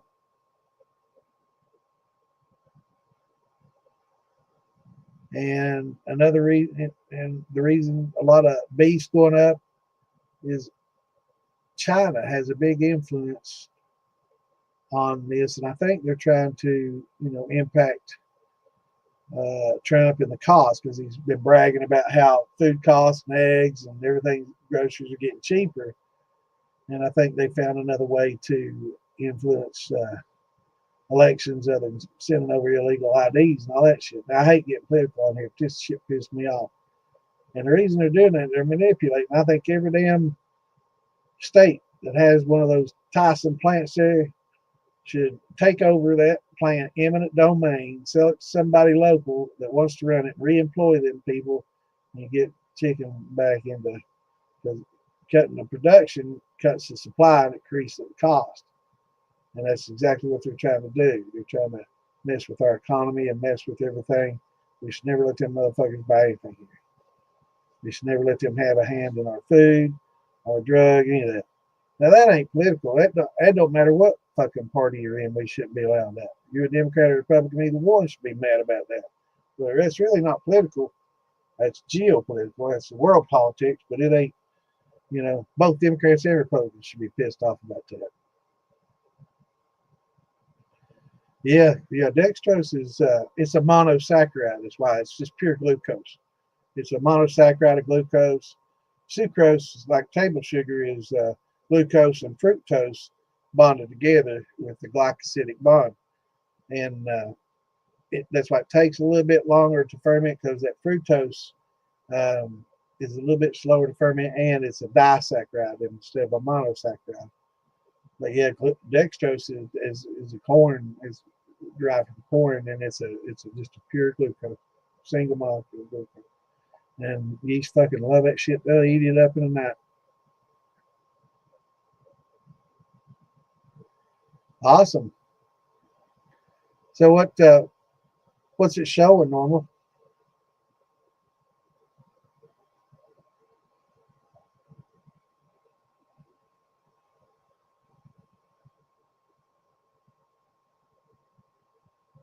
Just see here.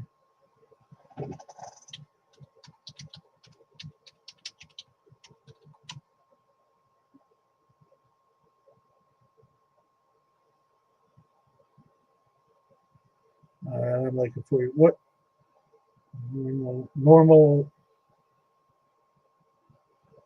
normalized audio? I'm not seeing that here, bro.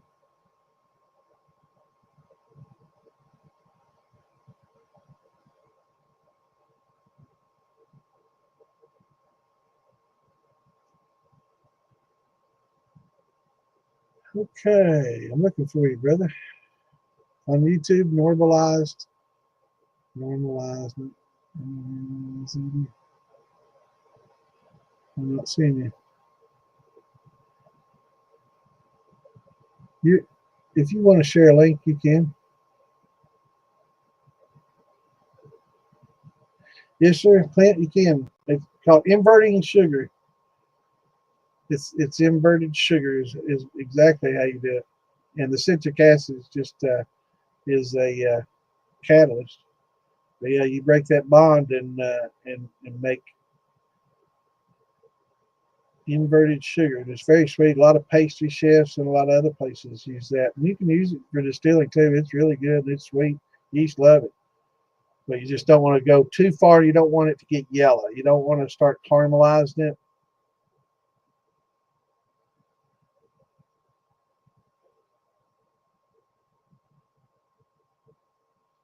Yeah.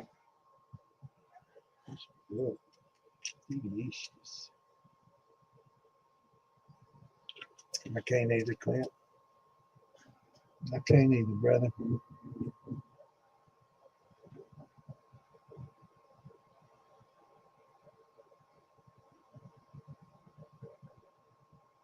Normal. I'm looking.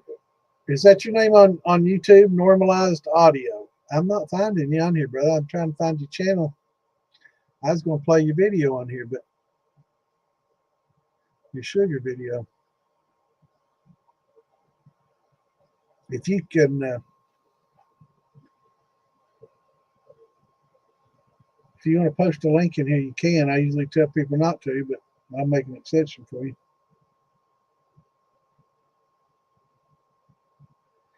I'm glad you did, Steve.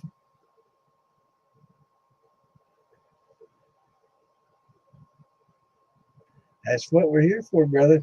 I know, you know, if you're not a little bit intimidated or you don't have a little bit of fear the first time you do it, you might be crazy. I mean, it's, you know, there's a lot to it, and it's something that you're ingesting. So, you know, there's always, you know, if you're not thinking about it, you should be.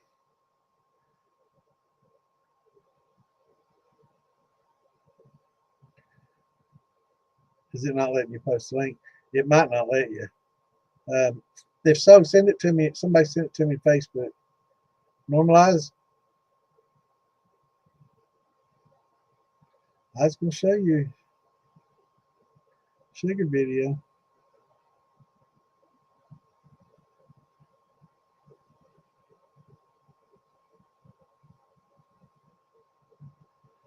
I don't know. I bet you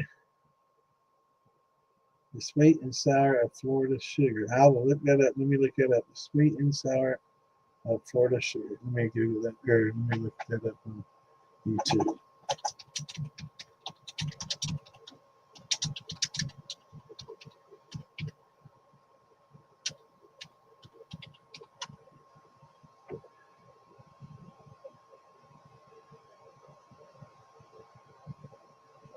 Right now, the sweet and sour of Florida sugar.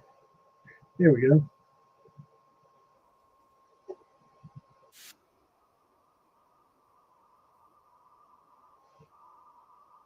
All right, nice. 12 minutes. All right, that ain't too bad. Here, let me see the link. Copy. I don't usually do this on here, so it might take me a second. Bear with me. I may just have to play it on my screen and share screen. That's the way I'm going to have to do it. We'll do it that way. That's cool. May enlarge that so it's all you can see.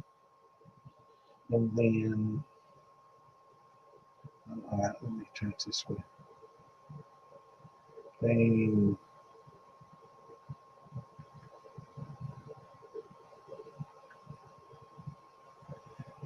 All right.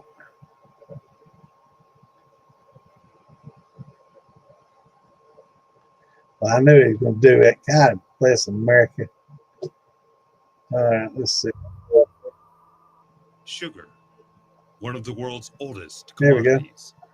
The first domestication of sugar, when the people of Papua New Guinea chewed it raw, date back to 8000 BCE. Y'all hear that okay? As the trade of sugar spread around the world, the processing and harvesting of it also circulated. Today, Hey, Lisa. one of the biggest sugar-producing regions on the planet lies here in South Florida, in a lush agricultural region known as Muck City. I consider Big Sugar a blessing. They employ a lot of people. They're good for the soil. They're just good. Belglade, Pahokee, and Clewiston, Florida form the hub of the Glades sugar-producing region, which is the largest in the U.S., with more than 15 million tons of sugar flowing from these fields each year. I actually have a lot to thank. Then my cousins used to raise cane. I'm a first-generation American. Both my parents are from Jamaica. My dad was one of those migrant workers who traveled back and forth from Jamaica, who before they had these harvester machines, used to cut the cane manually with cane knives. And so it got my family to America. But there's one aspect of the sugar business here that's not so sweet. Before harvesting, farmers typically set their fields ablaze, which reduces the cost of shipping and processing, a practice that started a heated debate. And this has been ongoing. Their burning practices have changed. I remember as a kid They used to light the sugar cane on one side of the field and let it burn across. And it generated more debris and more smoke. Now what they do is they go around and burn the perimeter of the field, and it burns in and goes straight up, which then incinerates more of the vegetation. So you get a cleaner burn. So what's the story and the reason why they burn the sugar cane, either to make it sweeter or the machine can get in there easier? I don't know, but for years, it's caused a lot of respiratory problems for a lot of people. The cane fields are a blessing to many, they're a curse to others.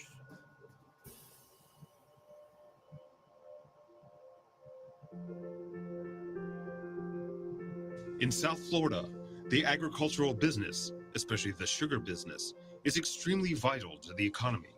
We know when they go burn the sugar cane, they see a sugar cane burning. Oh, that's income.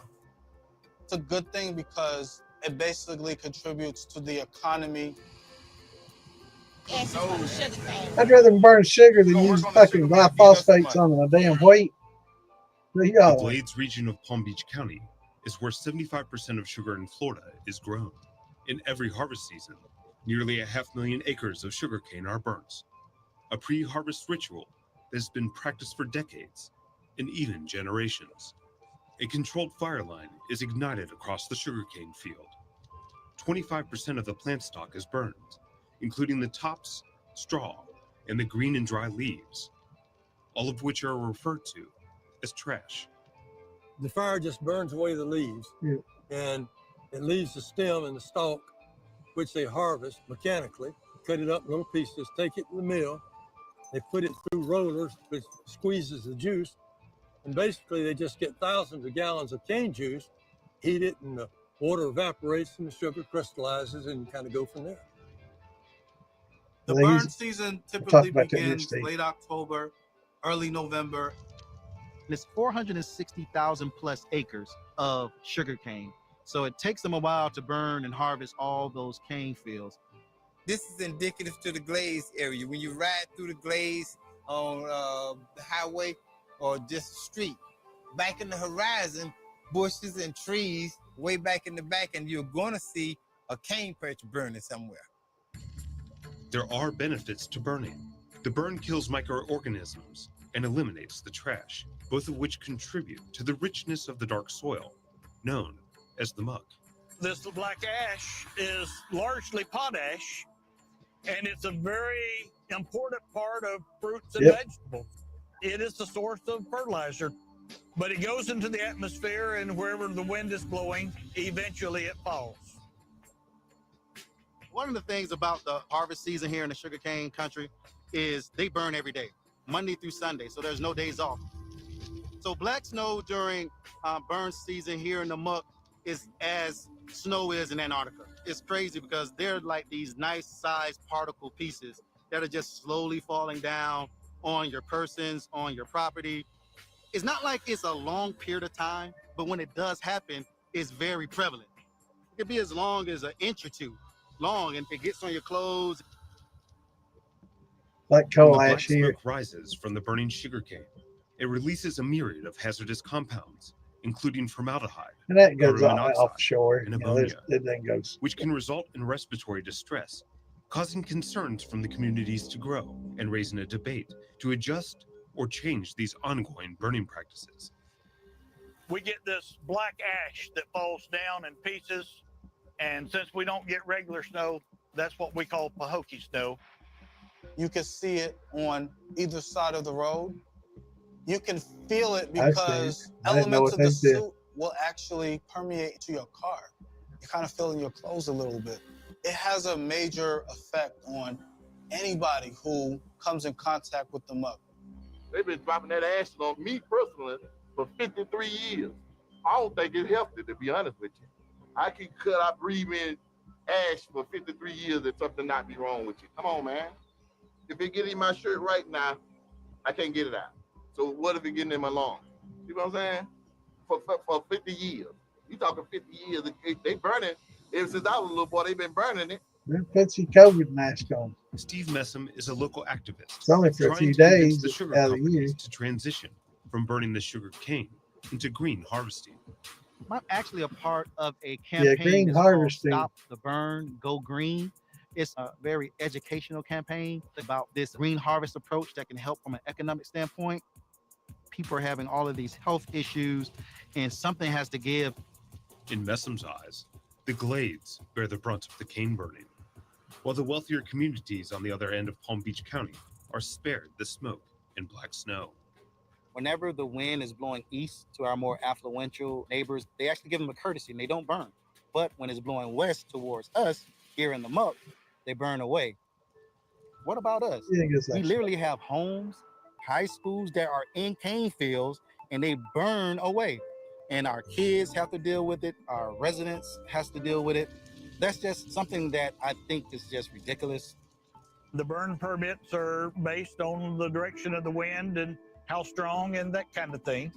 Put this in perspective, during the harvesting season, every morning during the season when growers apply for permits, if the wind would be projected to carry that smoke and ash towards the more affluent communities of eastern Palm Beach County, then a permit would be denied that day. However, when the winds would carry the smoke and ash towards the Glades communities in the Everglades agricultural area, then the growers can burn away with otherwise minimal regulations or protections put in place. Agriculture areas, much more agriculture is that burning supports local jobs.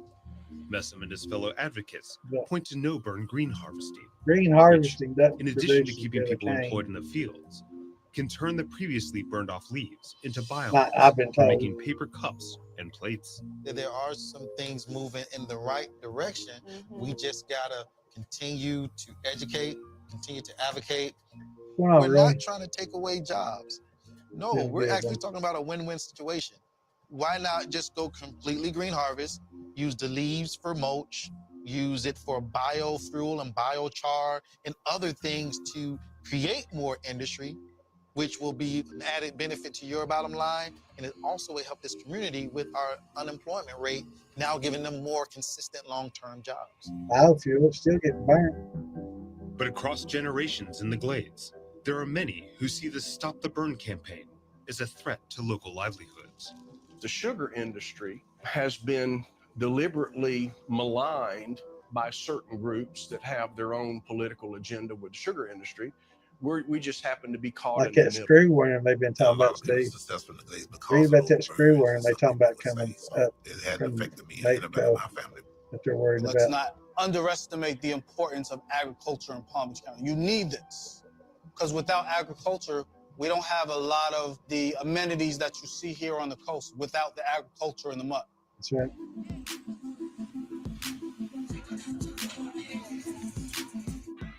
I'm here with the Stop the Burn campaign, talking to people and letting them know about our campaign. And hopefully we can get more people engaged and active and want to know more so we can put more pressure on our leaders.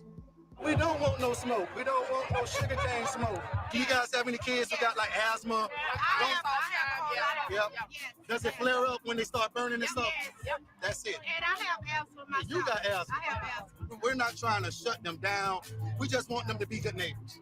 We'll love you guys and maybe stop by. Yeah, I burn a lot too. We got different events that we try to inform the community. I definitely would stop by.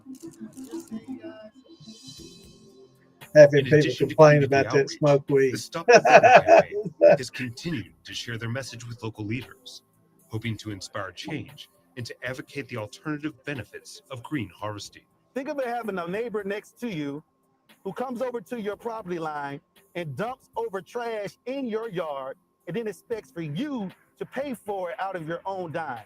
Well, that is what the Glades community has been experienced with this archaic practice of pre-harvest burning. And we're asking that the sugar industry be better neighbors by stopping the burning and going green harvest. One of the things we do to try to inform the community as well as our local and political leaders is we hold press conferences to talk about our campaign and to really kind of put a little bit more pressure on our leaders to take a stand and either choose a side as far as, what do you think our community needs that's going to help our community better? We are confident that the more people know about this issue, the more pressure there'll be on the industry to do the right thing. Talk about our recent data that we have about green harvesting in other countries, and even the state of Louisiana that's practicing this practice now, is creating more jobs.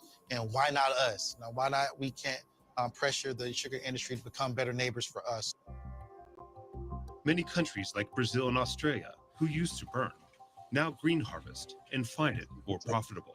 Where green harvesting is carried out, not only is the sugarcane not burnt, but the trash is utilized as a soil strengthening mulch, in addition to also being utilized to create electricity. I also know there's certain trees in Florida that require a burn before they grow. This is definitely something that we've been trying to spread awareness about.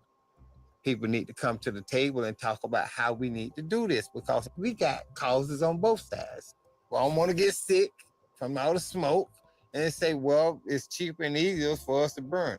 I don't know. We can change what some people may consider as trash and turn it to treasure. By using green harvesting, our kids don't have to deal with the black snow and the respiratory issues. By using green harvesting, creating more jobs, and we have a better quality life here in the month.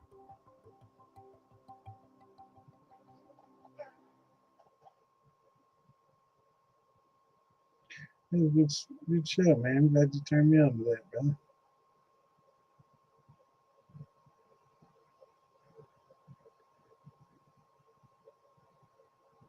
Let's see. Let me get it off of that and back on here. Let's see.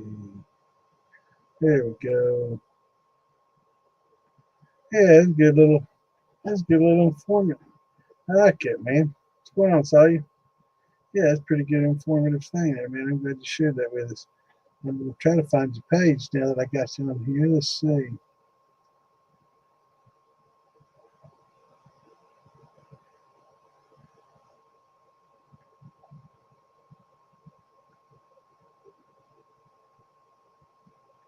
Green lines out of there. Cool. I got you now. Subscribe, man. I'll watch it. I'll check out some of your stuff. Yeah, I like it. I like informative videos like that. Now, do you work in the do you work down there?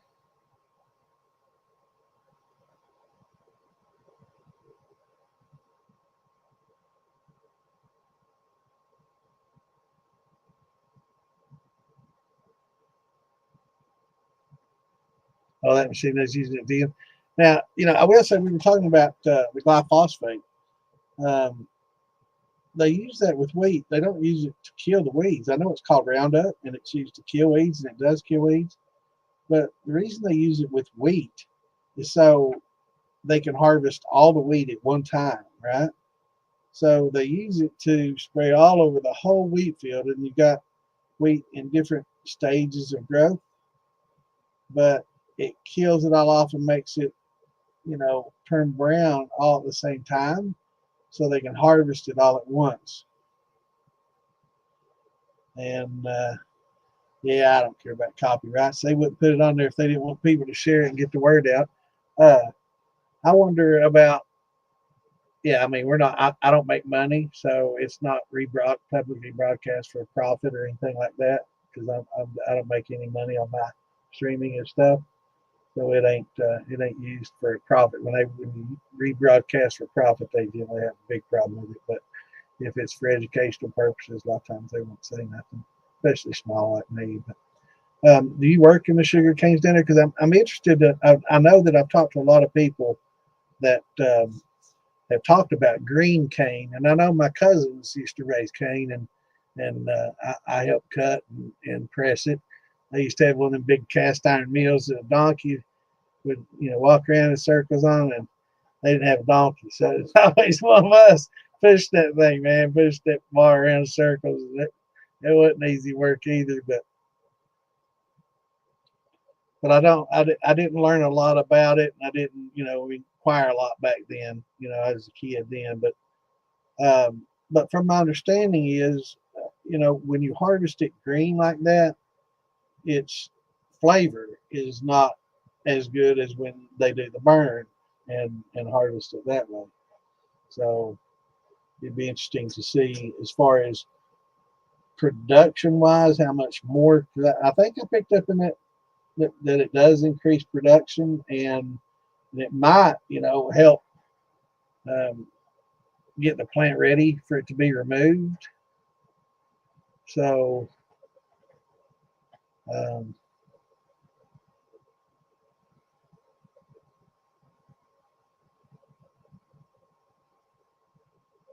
yeah, I'd rather do the burn, than and then he talked about using it and then using their leaves as a biofuel. So that's the same thing. You're breaking leaves down, it's just in a different spot. But I can see, them wanting the winds to be. I don't think they're blowing the winds towards them because it's a poor community or there's fewer people, So I don't think it's because the rich people are here and the poor people are here in the agricultural community. I think it's because there's hundreds of thousands of people this way and 5,000 this way. I think that's why, they do that, because there's fewer people affected by it. But definitely something I'm going to do. Yeah, I figured, to debranch and to clean it and to get it. I'm just curious if the heat doesn't actually help get it ready to be removed, or make kind of sap it up a little bit to where it's a little easier to remove. It'd be interesting. Yeah, but I do know that it's the best thing for the soil, and I know a lot of farmers around here burn, so they can turn that stuff back into the soil, and that burn definitely helps the soil. It's been something that's been practiced for a long time. But I do remember seeing those, and I didn't know what it was. Back in the time, I thought it was just wildfires and stuff. But looking back now, I can see, yeah, it's probably burning cane.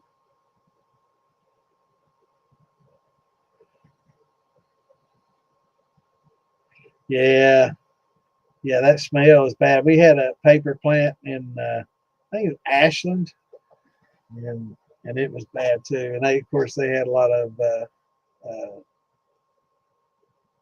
petroleum there in Ashland too, Ashland oil. They had a paper place there too that stunk, and there was one in Western Kentucky, I think, that stunk pretty badly. But yeah, those paper plants, they stink.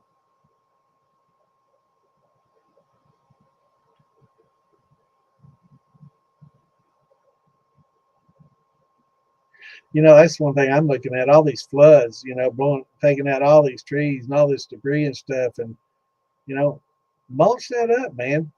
Everybody should be in there cutting that stuff, run it through the mulcher, bag that shit up, take it, make the pulp, get the paper. Why just let it go to waste, man? I mean, I guess it rots and goes back into the ground, so it really doesn't get wasted. But, mulch that shit up and get some use out of it.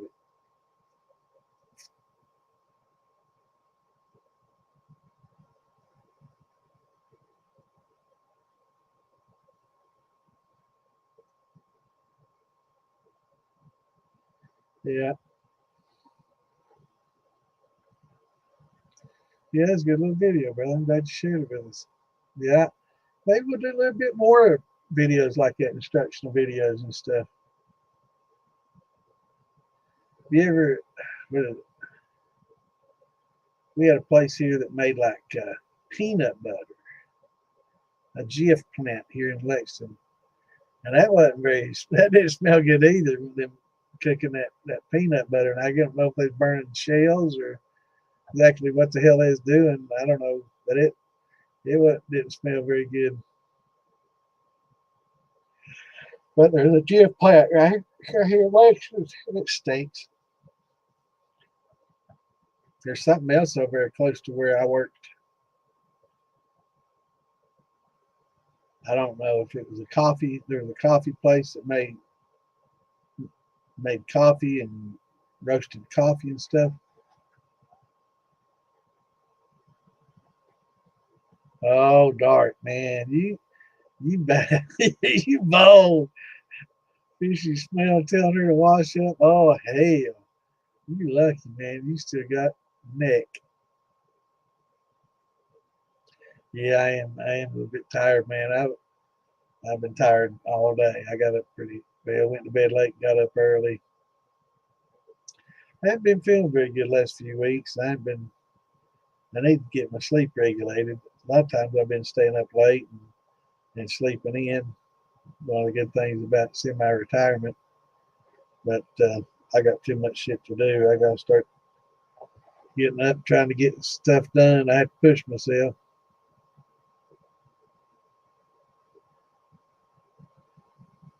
Yeah, I ain't gonna say it. I think I'm not gonna say it. Oh,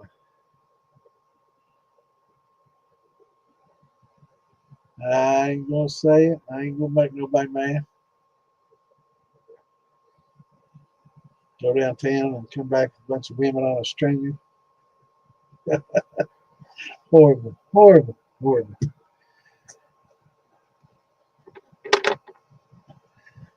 Y'all get me in trouble.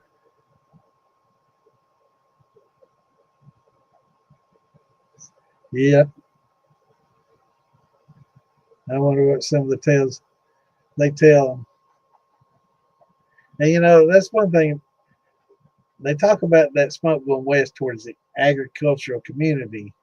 It's been an agricultural community for, you know, a century. So if they aren't involved in agriculture, you know, they have the option of relocating. You know, I'm not saying like or leave, but you know, but I've seen the smoke, and yeah, it can be bad. But I mean, they do it all in one week or two. So it's not like it's a constant thing every day for that throughout the year. They only do it once a year for a few days, and it's done. You know,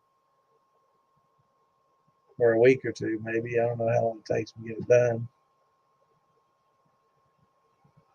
Nah, man, they like it when you kid with them like that. They leave us because we don't listen to what they say. Don't let them boss us around. Yeah,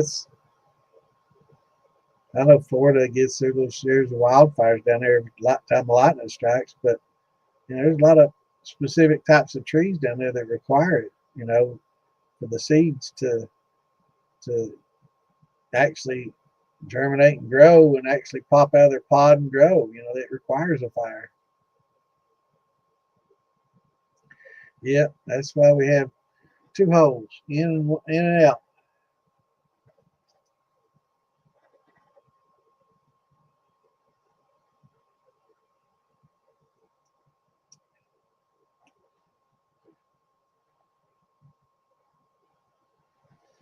But yeah, I think maybe I'll try to find some instructional videos on here and maybe. Oh, I appreciate your link, Steve. I didn't even see that till just now. Yeah, I think we'll do. You do a biochar, cool. Now I know that's supposed to say current. Oh, dark, man. Oh, current wife.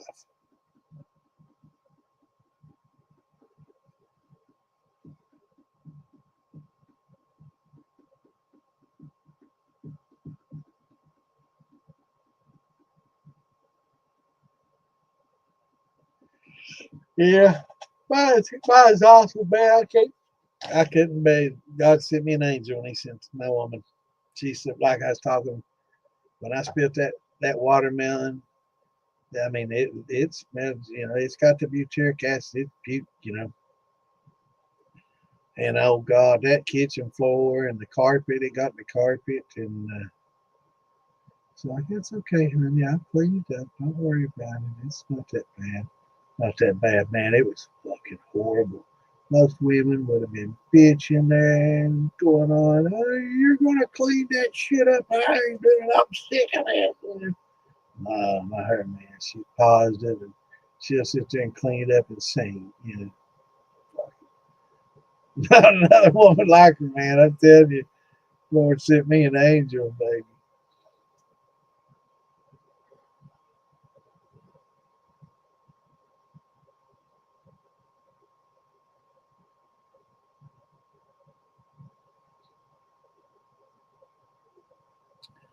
Ferment your biochar and fish emulsion.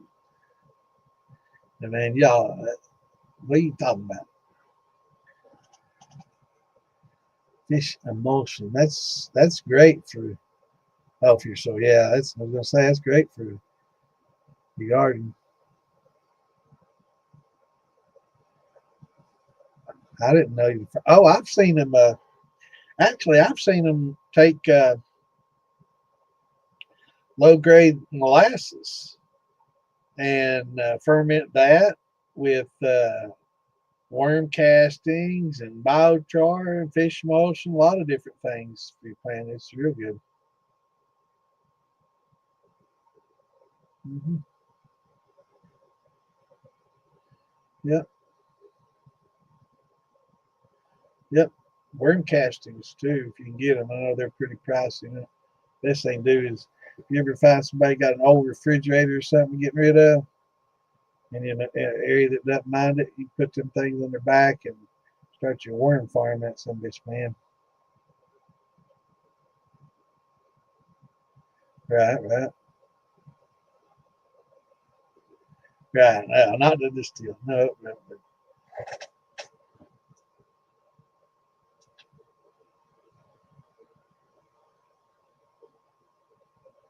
That'd be cool too. Just put your racks right in there, man. Lift the top off and just, hell yeah.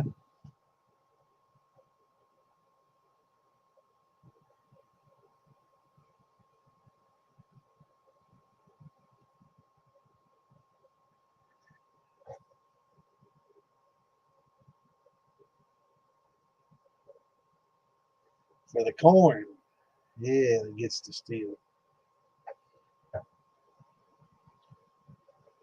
Yeah, let's have some of that corn that fella's growing down there in Florida. Northern Florida, Southern Georgia. I hope he gets in a group and I mean he find somebody buy it shit off of him pretty quick. There's a lot of people in the area.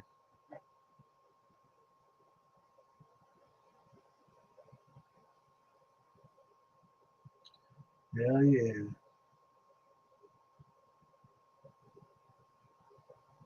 Yep.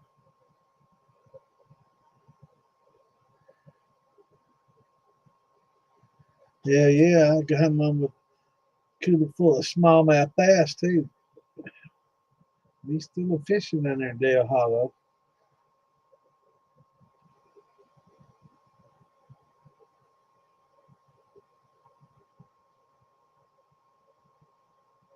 Yeah.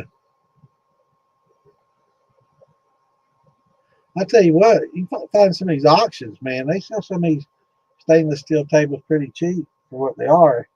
I know to try to buy one new for your restaurant or whatever, expensive as fuck, but you know, to pick one up used. Also, distilling equipment. If you ever decide to go legal, don't ever buy new equipment. Don't you dare go out and buy new equipment. There's so many people going bankrupt because they have a dream and they made a little bit of liquor in their beverage, and all of a sudden they're going to be professionals, and they don't have the knowledge and they don't have the time and experience. So they go from bever to banker, and they borrow money and invest in in a lot of stuff, and go into business and without knowing much about the business. And yeah, trying to buy that stuff new, very expensive. And there's so many of them going out of business. There's auctions all the time.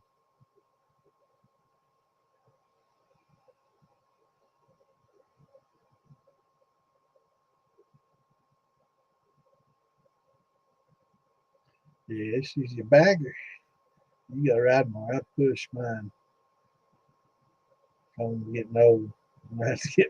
I've got to ride more. I never used it. It's my fiance's. We brought it here, and I've never used it the first time. It sat in my garage for 7 years. I don't get a lot of exercise as much as I should, and mowing that grass is, and walking and what little I do that's some of the exercise I get, these days.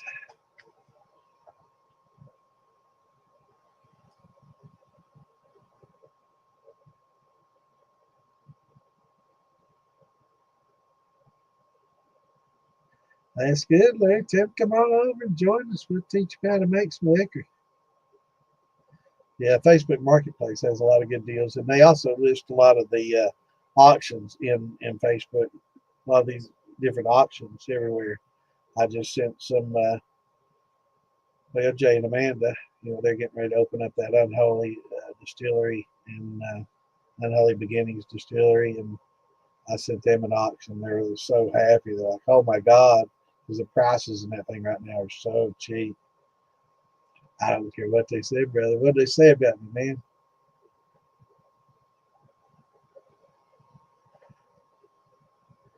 What's going on, Dave? Appreciate it, brother. Hope you're doing all right, man. You do the same, brother. Take care.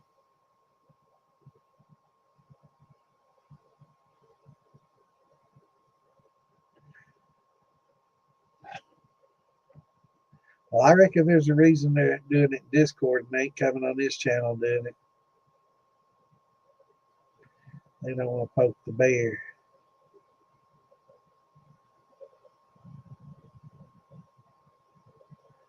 Yeah, I've definitely thought about going legal. I'd love to do it. I've thought long and hard about it, but I don't know. In fact, maybe 20 years ago.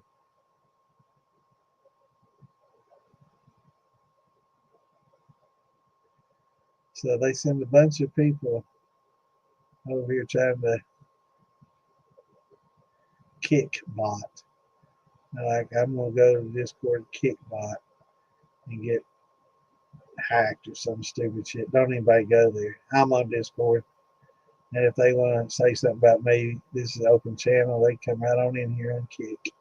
We're streaming the kick. So invite them on over. They can talk all they want to. That's all it is. Guarantee they won't say it at a festival. Yeah, I love Discord too. I play Call of Duty and we use Discord to talk while I'm playing, kicking ass in Call of Duty. Man, they send away people over here to, yeah. That's how they attract people to come into this Discord and then try to hack them and shit. I'm on Kick, bro. They can come on Kick and talk this shit if I want to. I don't care.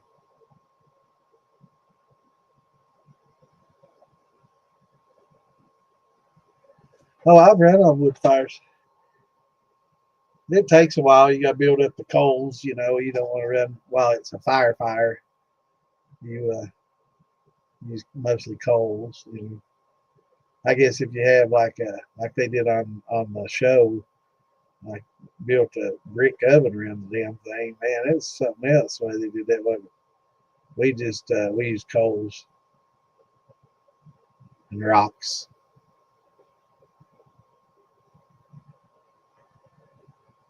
Yeah, I'd love to be able to do it, but partners, brother, oh Lord, business partners, ruin some of the best friendships and family, Lord,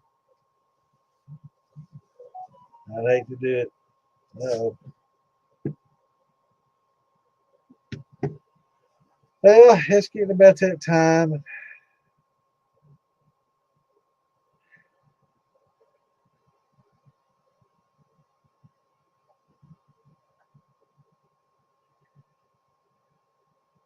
Yeah, well, Discord, it's kind of it's cool. It's pretty. It's not real user friendly, and there's not a lot of people on it, and most in the community probably never even heard of it, much less ever used it. Uh, we stream to Kick. There's not a whole lot on Kick and Twitch, but we stream to those and Rumble if they want to set it up. I don't force Rumble because it's so difficult. But if they're going to sit there and do that, I'll just go ahead and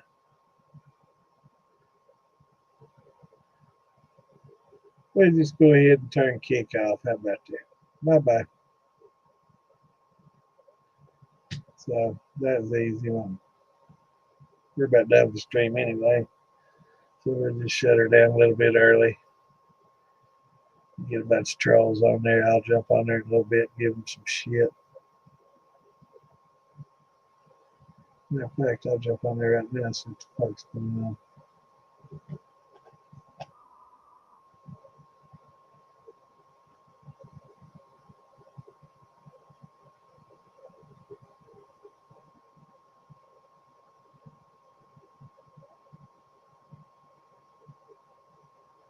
Yeah, they just send a wave of them over. Let's all go over to this Kick channel and get him on our Discord and get him to click this link. Yeah. I don't think so.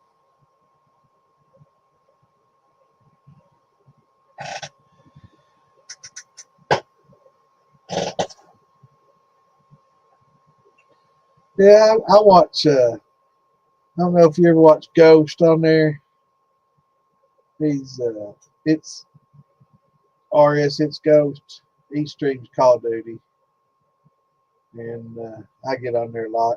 I play with them sometimes. And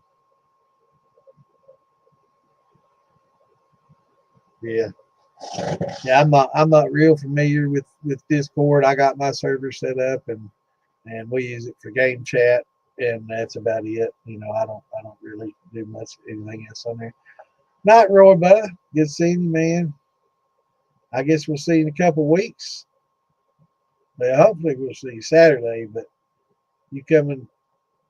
Oh, that's right. You're not going to be able to make it to Maggie, are you?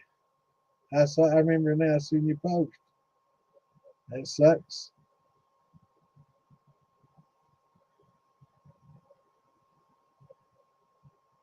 Yeah.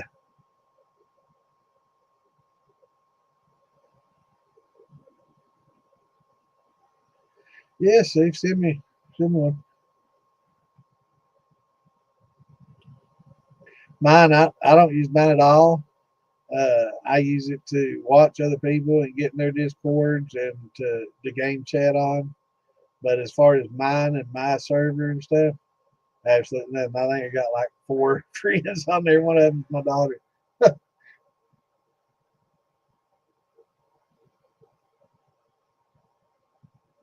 Yeah, send me a link on Facebook. All right, y'all. I guess we're going to shut her down. It's good to see everybody. Missed y'all Saturday. I guess we'll see you all Friday night on the shit show or Saturday night, 8 o'clock, same back channel. And if you want to, Thursday night, jump on there and see the gals doing their thing. Thursday. Or go over and check out Cyrus. I may see what's going on over there once. See what those fellas up to. I'd really like to meet Cyrus. I mean, we've been on we admin in some of the same groups and stuff, and I guess kind of back and forth with that kind of things. But we're never really sat down and talked too much or met him in real life. I'd like to meet him. Seems like a pretty cool dude for sure. All right, y'all. Thanks for tuning in, and I guess I will see you. Everybody, don't forget to hit that like, subscribe, and hearts and all that good stuff, and share the links with some of your friends. if they're wanting to, learn to distill and stuff, that's what we're here for, especially for beginners and stuff. We do touch on some intermediate and advanced stuff, but mostly focus on beginning stuff, and it's all pretty, rudimentary and basic. There is some high science to it, but that's, it's pretty not very common discussions. There's some really, specific things people do to change their distillate, but it's not, there's really not much beyond the basics.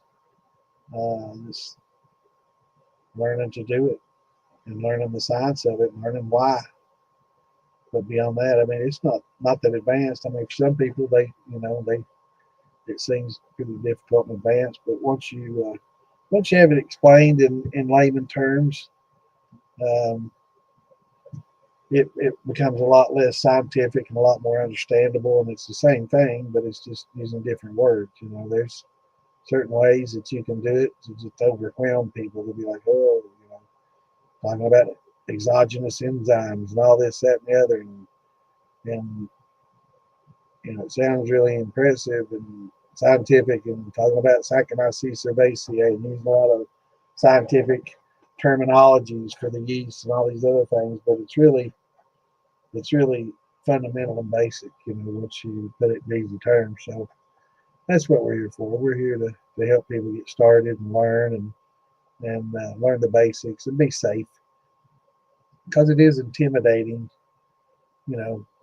when if you're smart and you're thinking, well, this is something I'm going to be ingesting, so I don't I need to take proper care, especially when you start looking at some of these fermentations, some of these muck pits and stuff. It's like, you drink that, and you see some of these lacto infections and stuff, and they're like, oh, and you smell some of that butyric acid, and it's like, it smells like vomit, there's no way, and it's like 3 months later they distill it and they get a good fruity pineapple, taste of it. It's like, there's no way that puke now tastes like that, right? So that's what we're here for. We're not here to train, master distillers and to become better masters or anything like that. I know, there's little things that they can learn and we can learn from them, but love beginners. So send if you got any buddies that are wanting to get involved and get involved in it and learn, send them to the militia and send them here, and we can get them on the right path for sure.